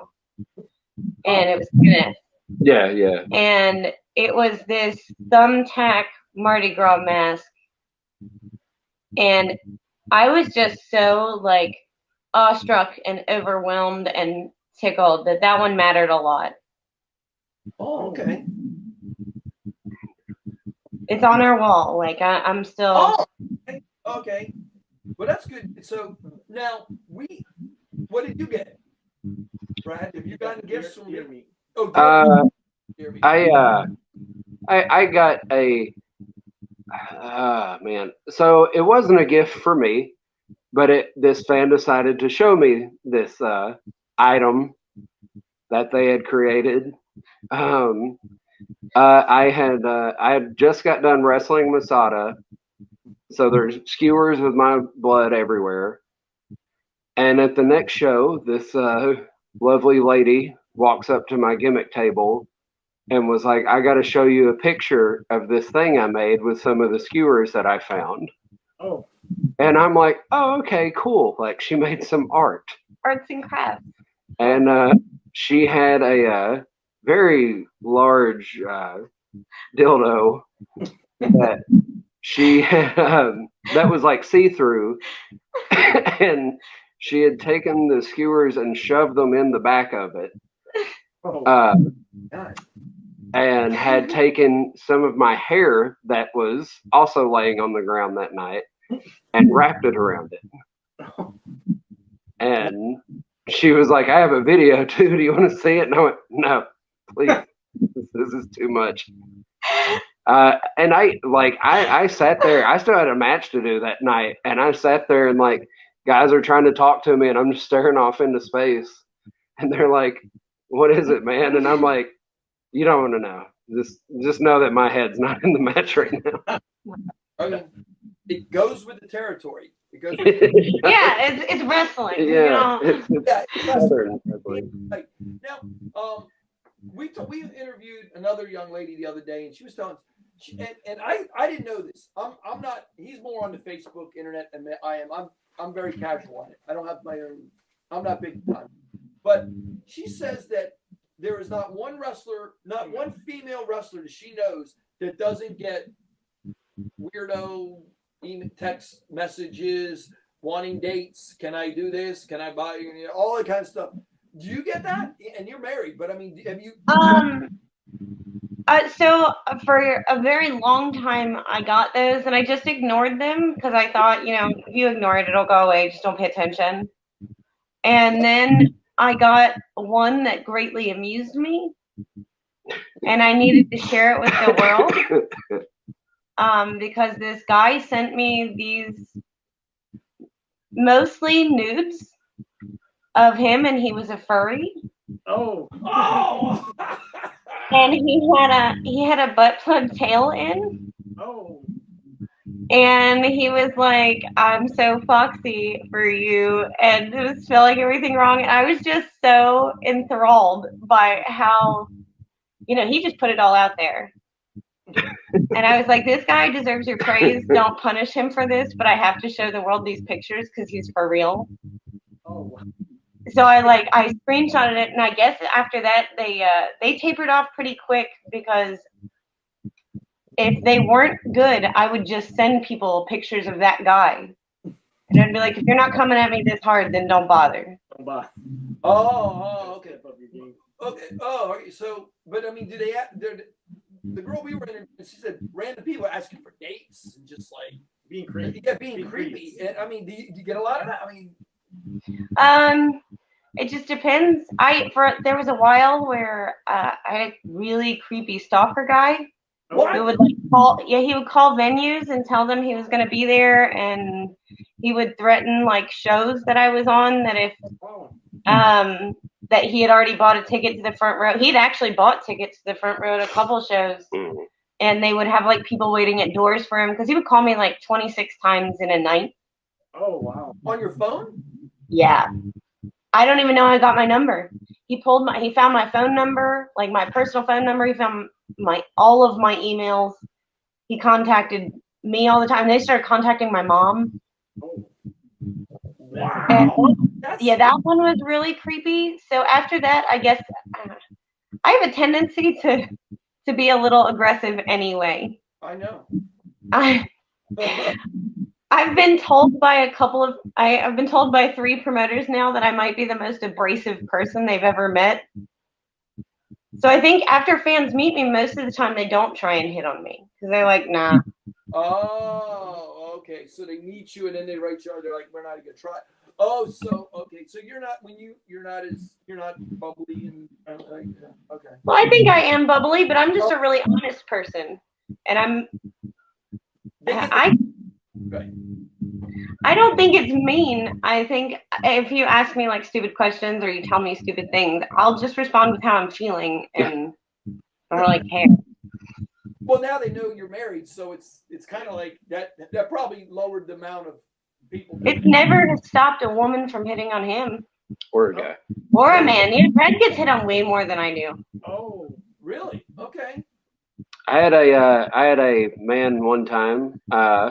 He was a really friendly guy. He just struck up a conversation with me, and I'm really bad about not knowing when I'm being hit on. So I'll just go into whatever conversation. Oh, God. And he was like, if you were a super villain and you could use super strength in wrestling, what would you do? And I was like, I guess fold people up. And he goes, oh, you mean turn people into furniture and stuff? I was like, yeah, sure, whatever. And then he goes, I drew you some art. And he was like, it's me and you if we were wrestling. And he had me fold him into underwear and wear him. It's fantastic artwork. How this guy drew this up this quick, I have no idea. But I was like, I didn't even know what to say. And it continued for about 3 months. And I was like, man, I'm going to have to block you. This is beyond. Did you meet him at a show? Did you meet the guy? I don't think I've ever met the guy in person. If I have, he never was like, hey, I'm the guy that drew the picture of you wearing me. So that's strange. There's some strange people in the wrestling community. So a lot of I would argue that Brad has more fans hit on him, and I've had more wrestlers that didn't know we were married hit on me. Oh, yeah. Yeah. That's crazy. That is all. The best ones are when they don't know we're married and they hit on her right in front of me, and I'll just like egg it on. Because he knows eventually I'll be short with them. Because I'm trying to be polite at first, but I'm not good at it. So I'll be like, yeah, man, sure, okay, all right, fucking go on somewhere. I'm like, get out of It's an amazing lifestyle, the indie wrestlers. That the average person, like, we're wrestling fans, but like my friends and relatives don't. They like, all right, why are you wrestling? Why do you like wrestling? I tell them about these podcasts we do. They don't want to watch it, but it is such a good, interesting subculture. Every aspect of it, the fans, the venue, the different. We like that stuff. I mean, but.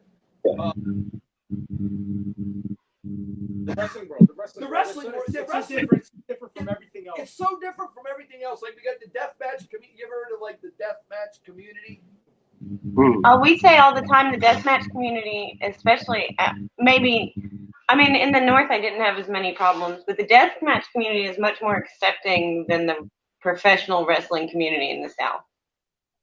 Right, but up here in the deathmatch community, like, you got a lot of people that they picked a federation that they want to follow, and like I know people that've been to almost every TOD, but they wouldn't go to TOD because they want to go loyalty to another show, or no, I mean, it's their opinion, but they're very like politics. It's crazy. I mean, I'm just a fan. Yeah, I'm a fan of all. They get on the internet and they're arguing about. Yeah. I wonder if like the softball does that, or like the soccer moms fighting each other on the internet about.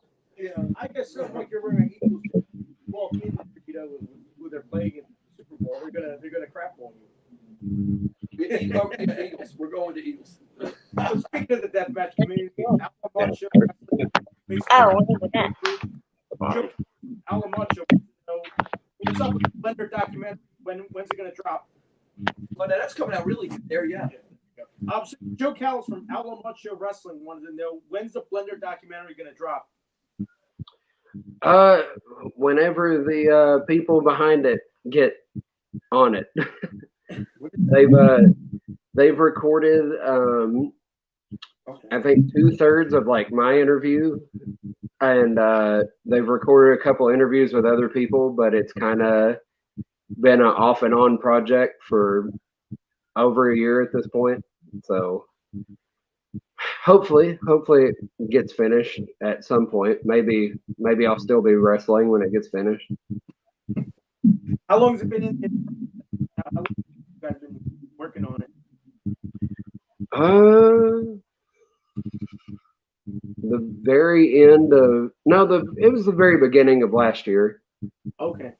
So like January of last year, I think, was the very first like interview. Okay. Speaking of last year, you were blind for a little bit on one eye for a couple months. Was that wrestling related? No, we actually never figured out what caused it. It was something to do with my job, like my shoot job.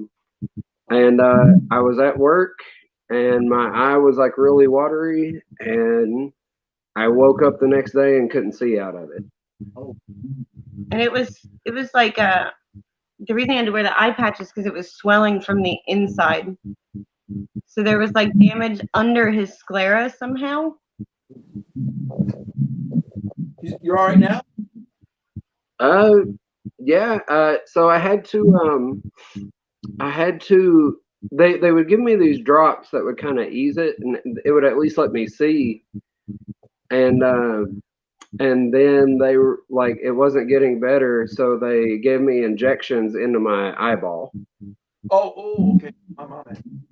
Yeah, that was one of the weirdest experiences I've ever had. Because you have to watch it go in, So it was very interesting. It's pretty funny to watch him wrestle in an eye patch, though. So Sarah, we talked about Brad's the death match. You participated in the death match for IWA Mid South. How did you feel when you got approached to do that tournament? I mean, Queen was always. That's what we're talking about, right, Queen? Yeah. The Queen was always a dream for me. So Really? there was no hesitation in my mind. I say there was no hesitation. There was a slight moment of hesitation. Because I'm a super loyal person. And if someone's been good to me, I feel that like I owe it to them to do that back. Oh, okay. And I had heard a billion Ian stories. Yeah. And I was like, well, I don't want to do wrong by anyone who he's ever done wrong to, or, you know. So I made some phone calls and I was like, would it bother you if I did this tournament? And unanimously, I got all three, no, it wouldn't bother me. Oh, good, good. So I was like, then I'm going to do this. Good, good. Yeah, that's. Well, I'm glad you got to do it, and nobody. Yeah, that's good. Yeah, I was at the first Queen of the Death match way back, Mickey and Lufisto finals. Yeah. And they've got a higher. You got this last one. I like that. You guys. I saw the group picture. All you girls smiling after the show. I like that picture. That's nice. You know, me too. That group of girls. They're pretty excellent. They're pretty awesome ladies. Right. But the first tournament, a lot of different people. Like some. I mean, it's a lot more quality than. I mean, they're all good, but I mean, now you guys got. There's a lot more girls to pick from. And back then, tough. Like Nick Lufisto and Randy West were the only mainstays, right? And then you had a lot of different ones that up. Yeah.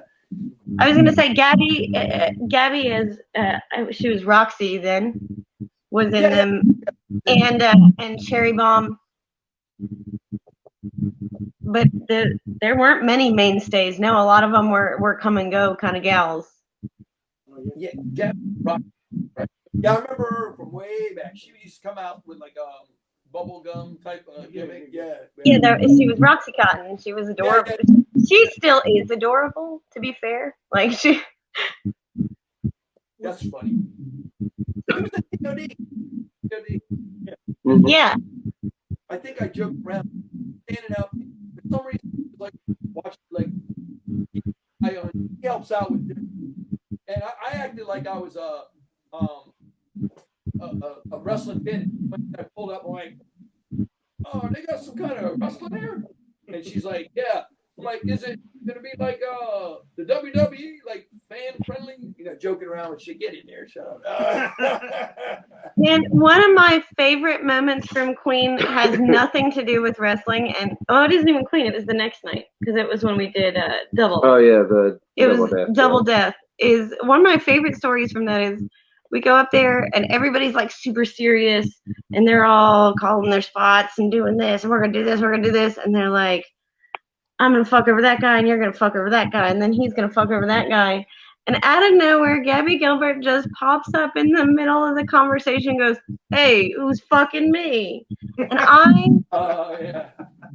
was just like cry laughing. And they did not think it was funny because they're all being very serious at this point in time. And I got up in front of a bunch of male wrestlers that are way more over than me and way better wrestlers than me. And I went, no, you put that over. That joke was fucking excellent. I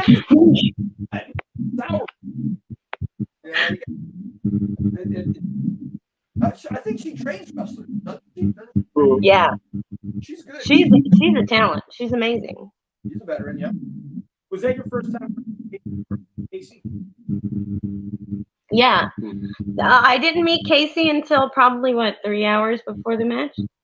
Something like that. Yeah, it was a little later because we both somehow just kept missing each other. Okay. And neither of us knew what was happening. We just knew that we were supposed to wrestle each other because they just had the first round up, and they had like the stipulation with it. Okay.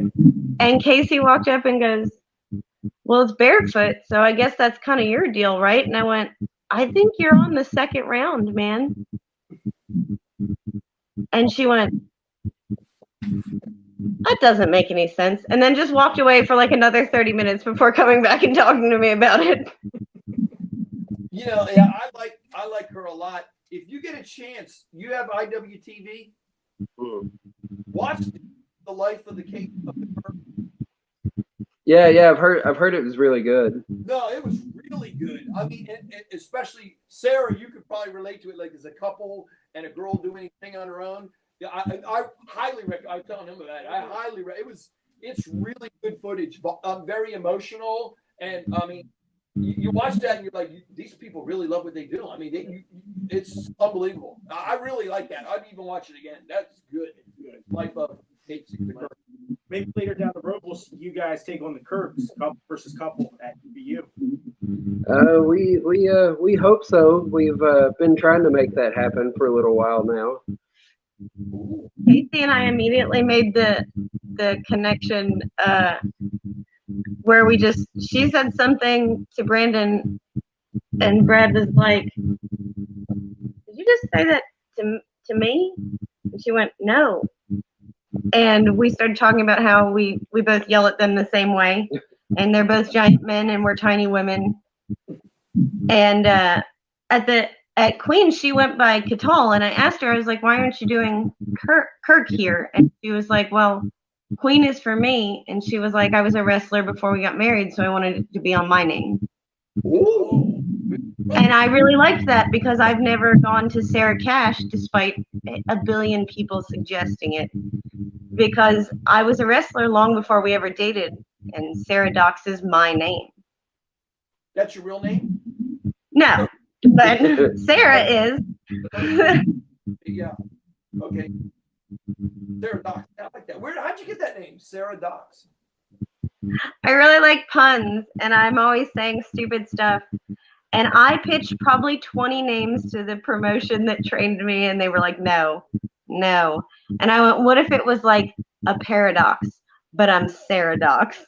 Oh, play on. Okay, yeah. And they were like, yeah.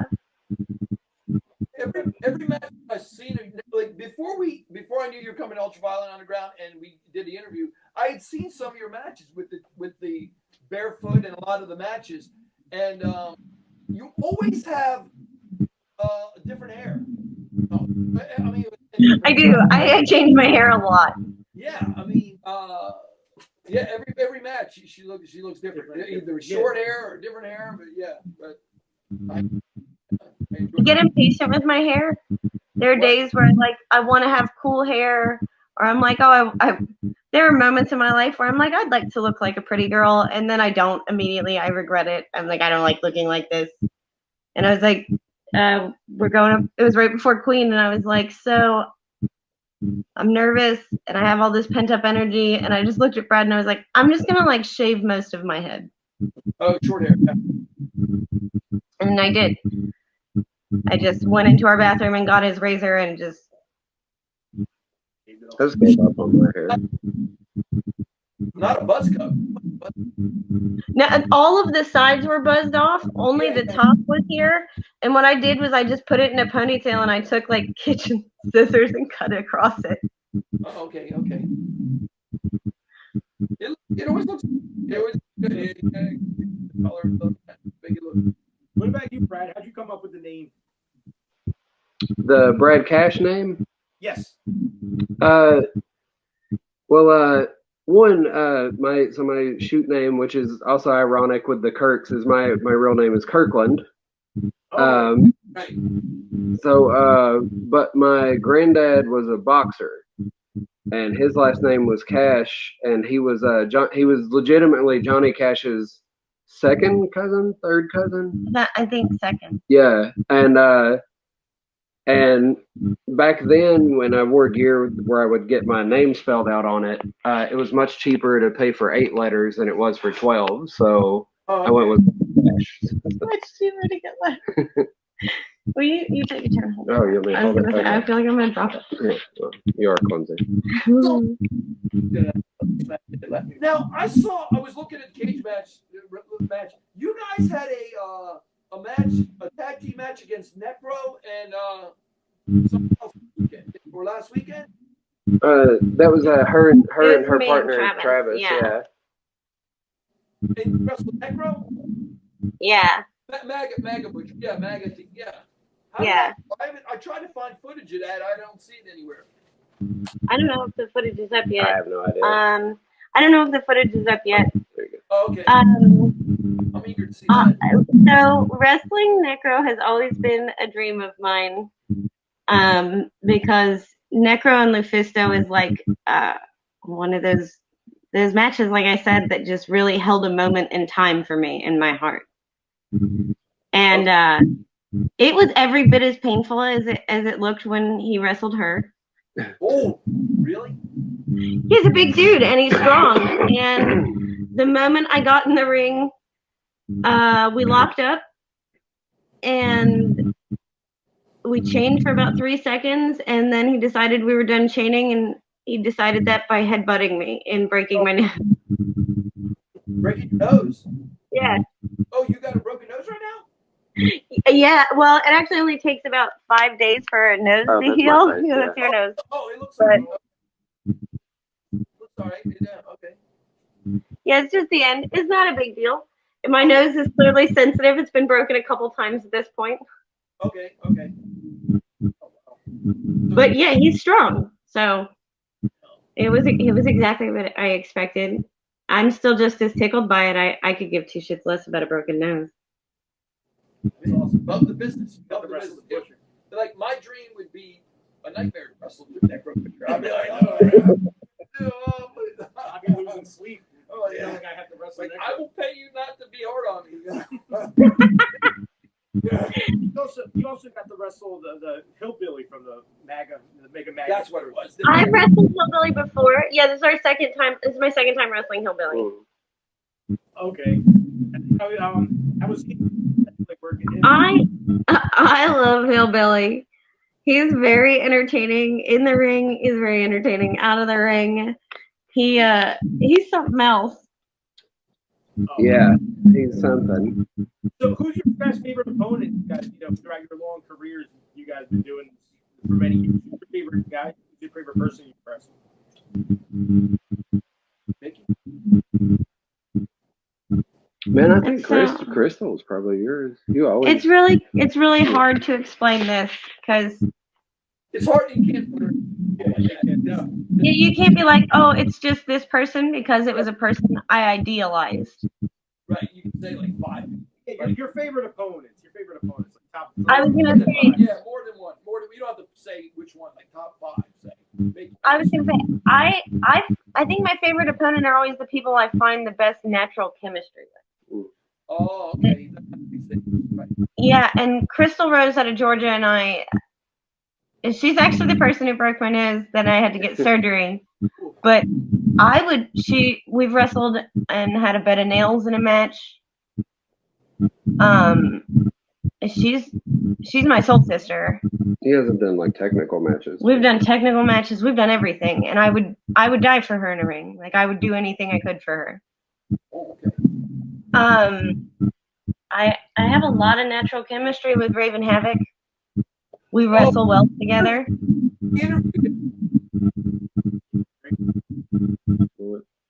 You cut out. I'm sorry. We did an interview with him a couple months ago. It's on Valencia TV. Raven Havoc, yeah. Yeah, Ravens. I don't know. We just read each other well. He's so much fun to wrestle, and I felt the same way when I wrestled Neil. Neil Diamond Cutter Wow. makes everything feel comfortable and right, if that makes sense. Yeah, no, I like him a lot too. Yeah. I mean, I'll always mark out for the fact I've been able to wrestle Randy West and Mickey Knuckles and Necro Butcher, so like that alone will always make me just excited. Right. Those are my like I made it people. Right. Now, Cash, Brett, I hadn't seen these matches, but you wrestled with Spider Boudreaux. I was a big Spider Boudreaux. I love that. And I followed him from the first Carnage Cup. Like when he was in all the Carnage Cups. What do you remember him? I mean, I remember him as just being something else. I remember. So I only wrestled him once, and it was the first time we had met, and it was cool. He was really quiet in the locker room. Yeah. And we did man, there was so much weird shit in our match. Like we had a box with like pencils sticking up in the air and high heel like stilettos sticking up in the air, and I didn't want to take any of that shit, but he was happy to take it. Yeah. So he used a weed eater on me. I used like a sawzall on him, and it was very easy. There's always like a fill out process, like the first time you meet and wrestle somebody, and I felt like ours went very smooth. I think probably my favorite opponent as far as like just natural like chemistry, like right out of the gate, like didn't have to say much, whatever, was actually back in 2016 I did an angle with Abyss. Oh, okay.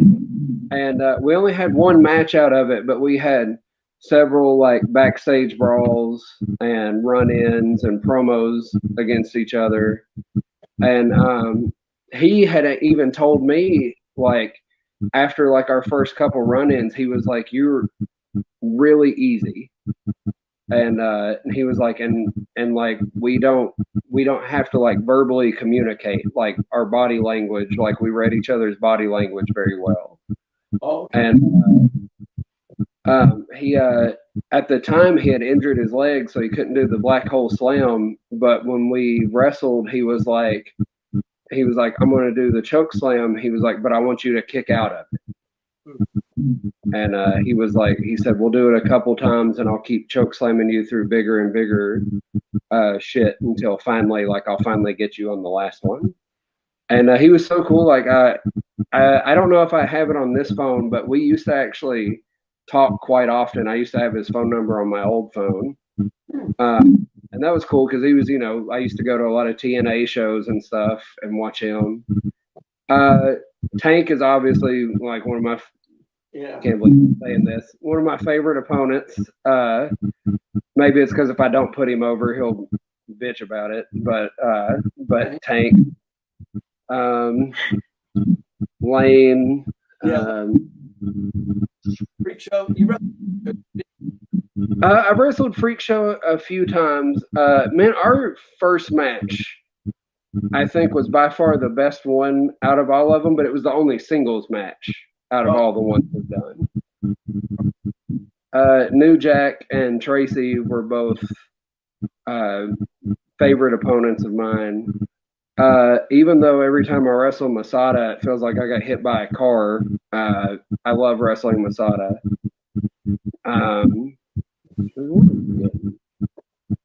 Another one, he's not very well known, and I don't even know if he still wrestles, but he was his name was KT Hamill, and he wrestled down in like the Tennessee, Georgia area, and we used to just have like some crazy like strong style, like the only time you would see me be like that technical matches. okay. Someone asked what's your tag team? Say that one more time. Sorry, it broke up a little bit. Put you and Lane tag team. So it's we're called the Most Known Unknowns because we both like 3-6 Mafia. Oh. And we were originally called, we had made a joke at a IWA show that we were called the One Man Gang as a joke, and then we got booked as the One Man Gang, and we were like, we can't go by the One Man Gang. That's crazy. Yeah. I really wish they had continued. I'm a big fan of the One Man Gang being them as a tag team. And so we were like, we're going to be the Most Known Unknowns. Good too. Yeah, of course. I saw on your you know that Hammerjack from down there? Have you wrestled? Yeah. Hammerjack. I haven't seen him in years, but I remember him. He used to come up here and wrestle in Pennsylvania. Him and a guy named Charming Charles. Remember that guy? I know that. I'm trying to remember. It sounds familiar. I just really remember Hammerjack.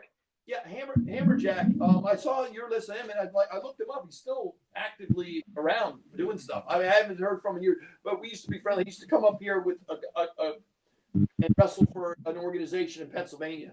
But and he was from Nashville. Yeah. I saw him on your list. I just questioning like, what's he up to? If you knew about him, but yeah, he's a nice guy. That guy, you know what I'm talking about? Oh yeah, he was always super cool. I met him. God, I met him like 10, 12 years ago, probably. Oh, okay, yeah.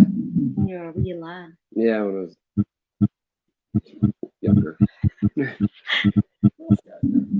Oh, we go down this. What kind of restaurants? Try to touch different. What kind of restaurants do you guys like to go to? Which kind of food do you like after shows, or what do you got there? Hot wings. Actually, that's the only thing I don't like is hot wings. Oh, you don't like? I like anything with hot wings or anything that's local to like wherever I'm at. Or frog legs. Or he likes anything that's not Arby's. Yeah, I hate Arby's. Are you gonna take her to the Philly cheesesteak scene up there if you come out? I'm always the one getting him. So like being from Baltimore, I was like I'm the one that's always like, we gotta go try this kind of meat sandwich. When we first got together, I was like, if you're not familiar with it, go try pit beef. Pig beef. Pit, like cooked in a pit. Oh, pit beef. Oh, okay. Like, Yeah, pit beef sandwiches are like my favorite thing in the world. Does he know about crab cake? He does. Yeah. My family is they're crab fanatics. What about the crabs, arrow crabs, breaking apart? There's people in the Midwest that never even heard of them. They can't believe that we buy these crabs and we open them up and dissect them and eat the meat out of them. Oh man, the first time we took Fred to meet my family in Maryland, they do that every time my kids come up. My grandmother will buy a bushel of crabs. Yeah. And we'll sit around a dining room table and with newspaper everywhere, just eating crabs and talking. Because it's just as much a bonding experience. But Brad is trying to like eat the most crabs, and he wasn't paying attention when I was showing him how to like break them down, and immediately just ate a bunch of crab lungs. Oh, those spiky things? Yeah, and he got super awful food poisoning and vomited for like 3 days. You ate those? I thought they tasted good, honestly. You know he was eating those things? I looked up and I was like, "You're not eating that gray lung, are you?" Yeah, no. And he like just puts one in his mouth, and I was like, "No, seriously, you're not eating that, are you?" And he went, "Am I not supposed to?" And I went, "No, they're toxic. Like you get real sick." And he's like, "I've had like 4 crabs worth." Oh, Brad, those are bitter. You don't even. They are bitter. They're nasty. You don't eat that stuff.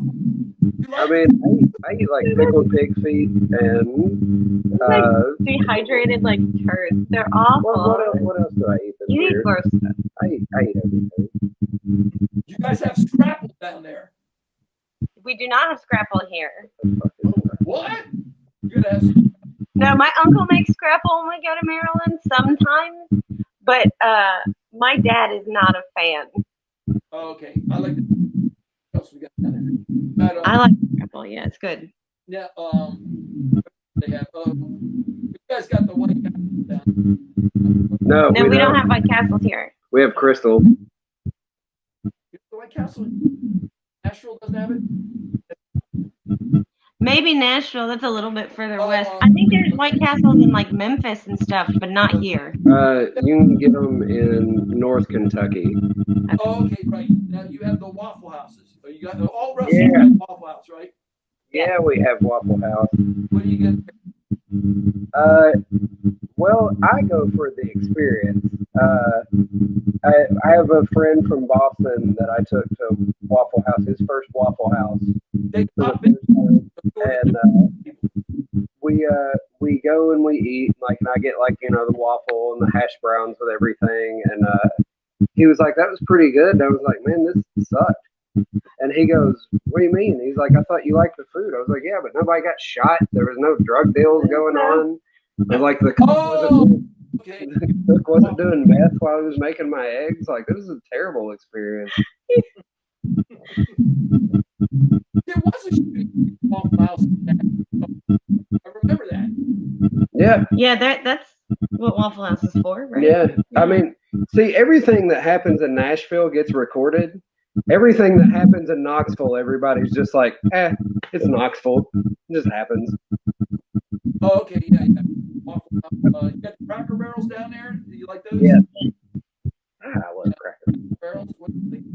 We got Denny's too, which is fantastic. We don't have any Denny's here in Delaware. In Pennsylvania, we do, but not in Delaware. I was gonna say there's Denny's in PA. Like they're not around that much. Cracker Barrels over up and down. We gotta. And maybe I'm a weird diehard, but I prefer Denny's. I like Denny's. Good. Okay, Wawa's. Have you ever heard of Wawa? Well, you know. I know what a big gulp is. Huh? I know what a big gulp is. I mean, I had my first. Okay. I had my first Wawa experience at TOD. Oh, that's right. I had my first Wawa experience at TOD. Okay. Yeah, we don't have them here, so it was good. I liked it. Yeah, well, it was good. We have like Sheets and Weigel's. And, We don't have Sheets. Well, there's Sheets in northern Tennessee. Sorry, not in Knoxville. There's one right near Kingsport, near Bristol. Oh, okay. Yeah. Sheets is great. I was gonna say Weigel's and what's the other one? It's everywhere. I can't think of its name. They're not as good. Weigel's is good. Have you guys ever? Can you say it one more time? It broke. Memphis? Yeah, I've been through Memphis. Yeah. The first time I met Mickey Knuckles, it was in Memphis in that really bad match that I had. Mickey Knuckles, right? Okay, because we went to Memphis. But after we went to a bunch of us guys, like 4 of us, we ended up driving to Memphis,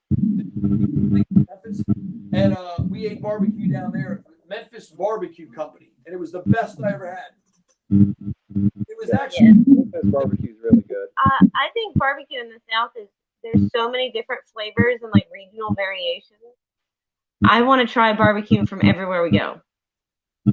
Okay. While you're wrestling, is there any stop by like any roadside attraction? You guys like stopping at roadside attractions, like shop? We have, yeah. It's not as often. It's like usually. It's harder to. It's because a lot of the time we're usually in a hurry because we've just dropped off the kids somewhere. Right. But if we get like a whole day beforehand to plan things, we'll actually go do stuff and do stuff. Okay. Yeah, I was doing a little research. I watched your shoot interview. I watched some matches. Right. I saw. I don't know if it was Cash or your Instagram. You guys, your daughter had a birthday and you got a new puppy. Oh, that's his mom's puppy. Yeah. Yeah. Oh, because it said I was just doing research and I saw a puppy. I thought you guys got a new puppy or something. I didn't know. Yeah, this is our baby, but we've had her for a few years now. Oh, okay. Yeah. I saw some of your matches, and it was heartwarming when you come out and it looks like your daughters come and hug you. Yeah. And it's so like I don't see that. I've never seen that, but I like it. I think it's very like emotional, and you just give them hugs, and then wholesome and innocent, and they like cheering for their mom, and then are you paying attention? So the girls. Well, I have a son and I have 2 daughters, and the are one, they're the reason that I stayed in wrestling. There was a point in time where I left wrestling and I was really burnt out and like emotionally just totally spent. And my kids pushed me back into wrestling. They were like, "You were happier then." Right. So they're the reason I still wrestle, because they, you know, not. I mean, I love wrestling. That's why I wrestle. But I mean, their support matters so much. And my son has actually been recently getting into like filming and editing matches. So that's really cool. Because he's 14 and he's all about cameras and film stuff. But my girls got me this. They begged me to. They told the school was doing career week. Oh God. Yeah, and that was my response. I was like, man, I'm gonna go in here and these teachers are gonna ask me to leave with all these pictures of like blood. And they were like, bring in your belt, because I had the deathmatch title at the time, and they're like, do this, and I was like, okay. The school was so receptive. I walked into this elementary school expecting to get kicked out, and I got, I think, 28 letters from kids saying I was their favorite career table to visit. Oh God, really? Because death matches are for the children. Yeah, for sure. Well, you know, the art form. I like it. The art form. That's good that they support you. But I like that. I always get a kick out of that when I saw them hugging her and stuff like that. There was one match where I saw you and a woman walked by the ring. They didn't have any guardrails. She had a baby in her like pouch. Remember that? It had to be Becca. Yeah. Did she have a camera? Standing there, and she walked between the ring with the baby, and I had to rewind. I'm like, "Is that a baby in a pouch?" I couldn't believe it. It had to be Becca. She probably had a camera. Yeah. B-Dub, her daughter is very small, and she takes like all of our promos, all of our match photos. Okay. So she had the baby with her. It was probably asleep in like a baby Bjorn or something. Yeah. Oh, okay, she was part of the. I didn't know. Okay. No wonder she was so close to the ring. I can't remember a time a random person was walking between me and the ring with the baby. So it had to be. It happened. I watched it. I'm like, did I just see a lady with a baby pouch and a baby in there next to a death match? And I'm like, yep, that was. You kind of recorded. You were like turned. I was gonna say at this point in time too, I feel like a lot of the kids in the crowd know, and a lot of the like diehard fans we have locally know. There's not a chance in hell anything is flying out of any of my matches at a child. Okay. I'm a fall in front of it first kind of person, and I love that fans want to bring their kids to see us do what we do. So if it means we're gonna, take a light tube shot that we don't want to take, then that's what you do. I mean, they sit there and watch a lot more. They let them play video games where they're killing people, and they watch movies where there's like blowing up crowds of people. It's not anywhere. Yeah, I mean, violence is everywhere on TV, everywhere in general. And the big argument I've heard is I had a fan tell me one time I shouldn't bring my kids to my shows because my kids could get hurt. Oh. And my argument was immediately that more Americans die every year in car crashes. So if I can drive them to school every day, Yes. I think they'll be okay by ringside, once every 3 months. Oh yeah. No, I agree. And what's funny about it is your kids got a better chance of getting hurt by a bully at school than a wrestling event. Trust me. Yeah. For sure. Especially when people realize that they're like a wrestler's kids. Everyone is instantaneously nicer to them. Well, if they find out that they're your kids, if it starts off where they're like, "Oh, those are Brad's kids," they're like, "Well, fuck those kids." Yeah, when it starts, what's funny is the kids will run up and hug me, and especially the middle daughter, the dark-haired one, she just wants to shit on Brad all the time.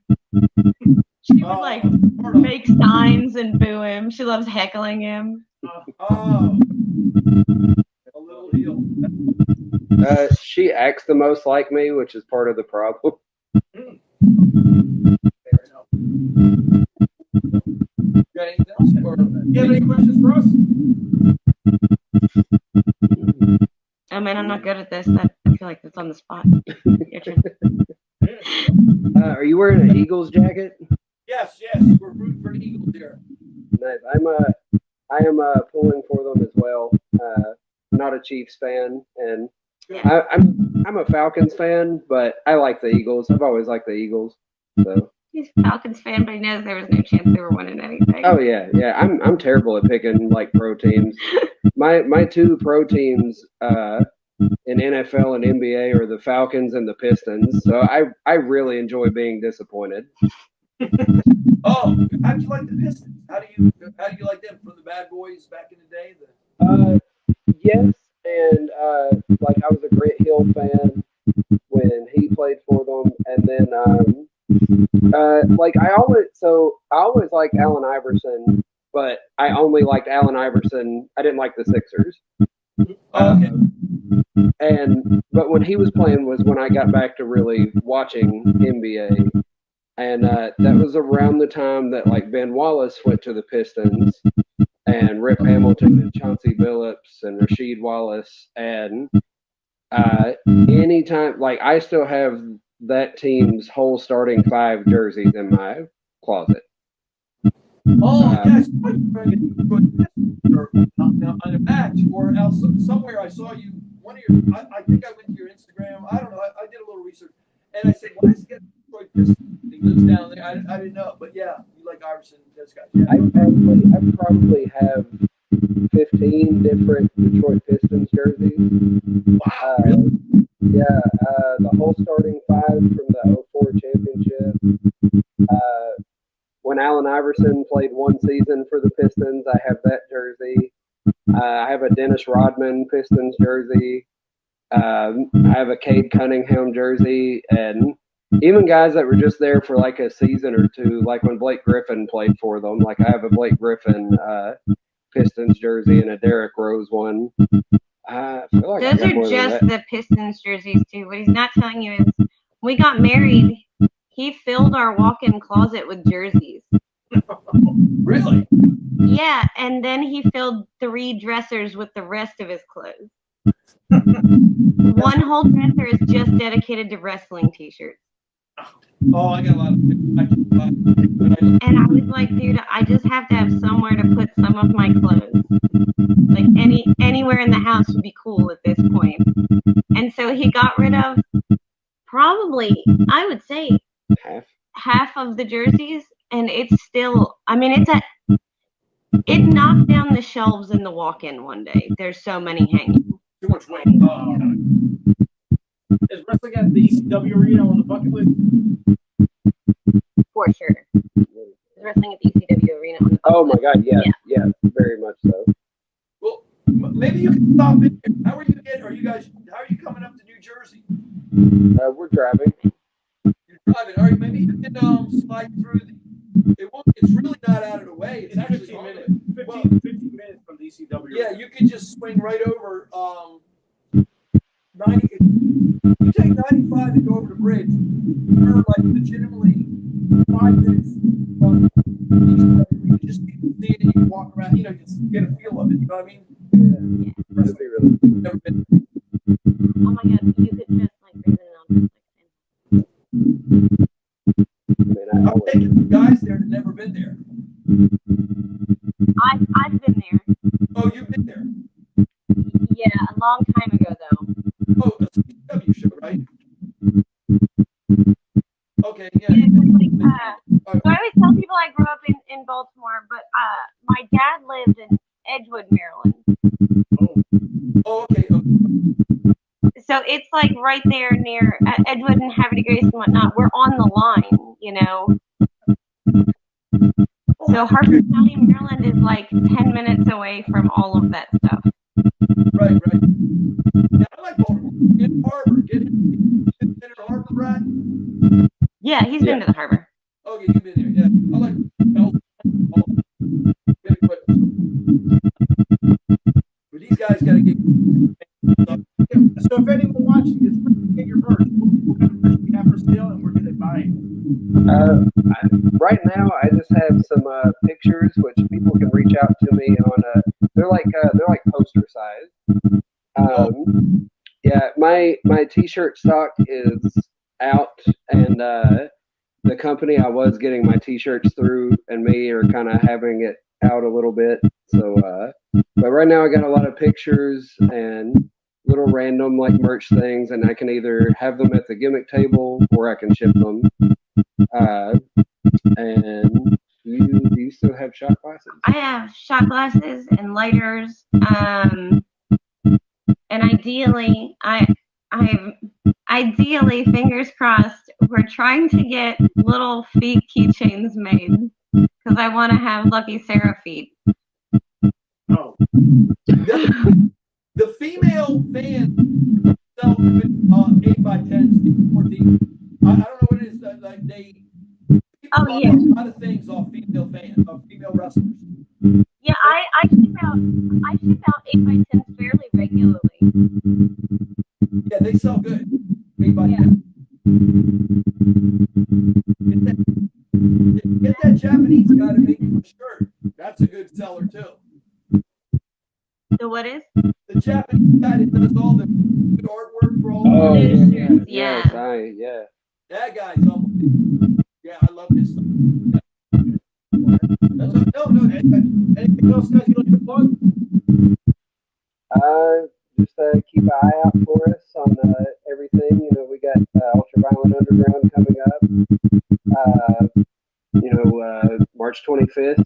So that'll be an interesting day for sure. We got some shows here and there across the country right now. So just keep an eye out for us. Oh, absolutely. Guys, for joining us. Thank you, Ultraviolent Underground. For us, March 25th, we will see you guys. You're going to make history. The first woman in Ultraviolent Underground, Brad Cash. We will see you there. You're going to kick some ass. Guys, thank you for being on here with us. Thank you very much. Appreciate it.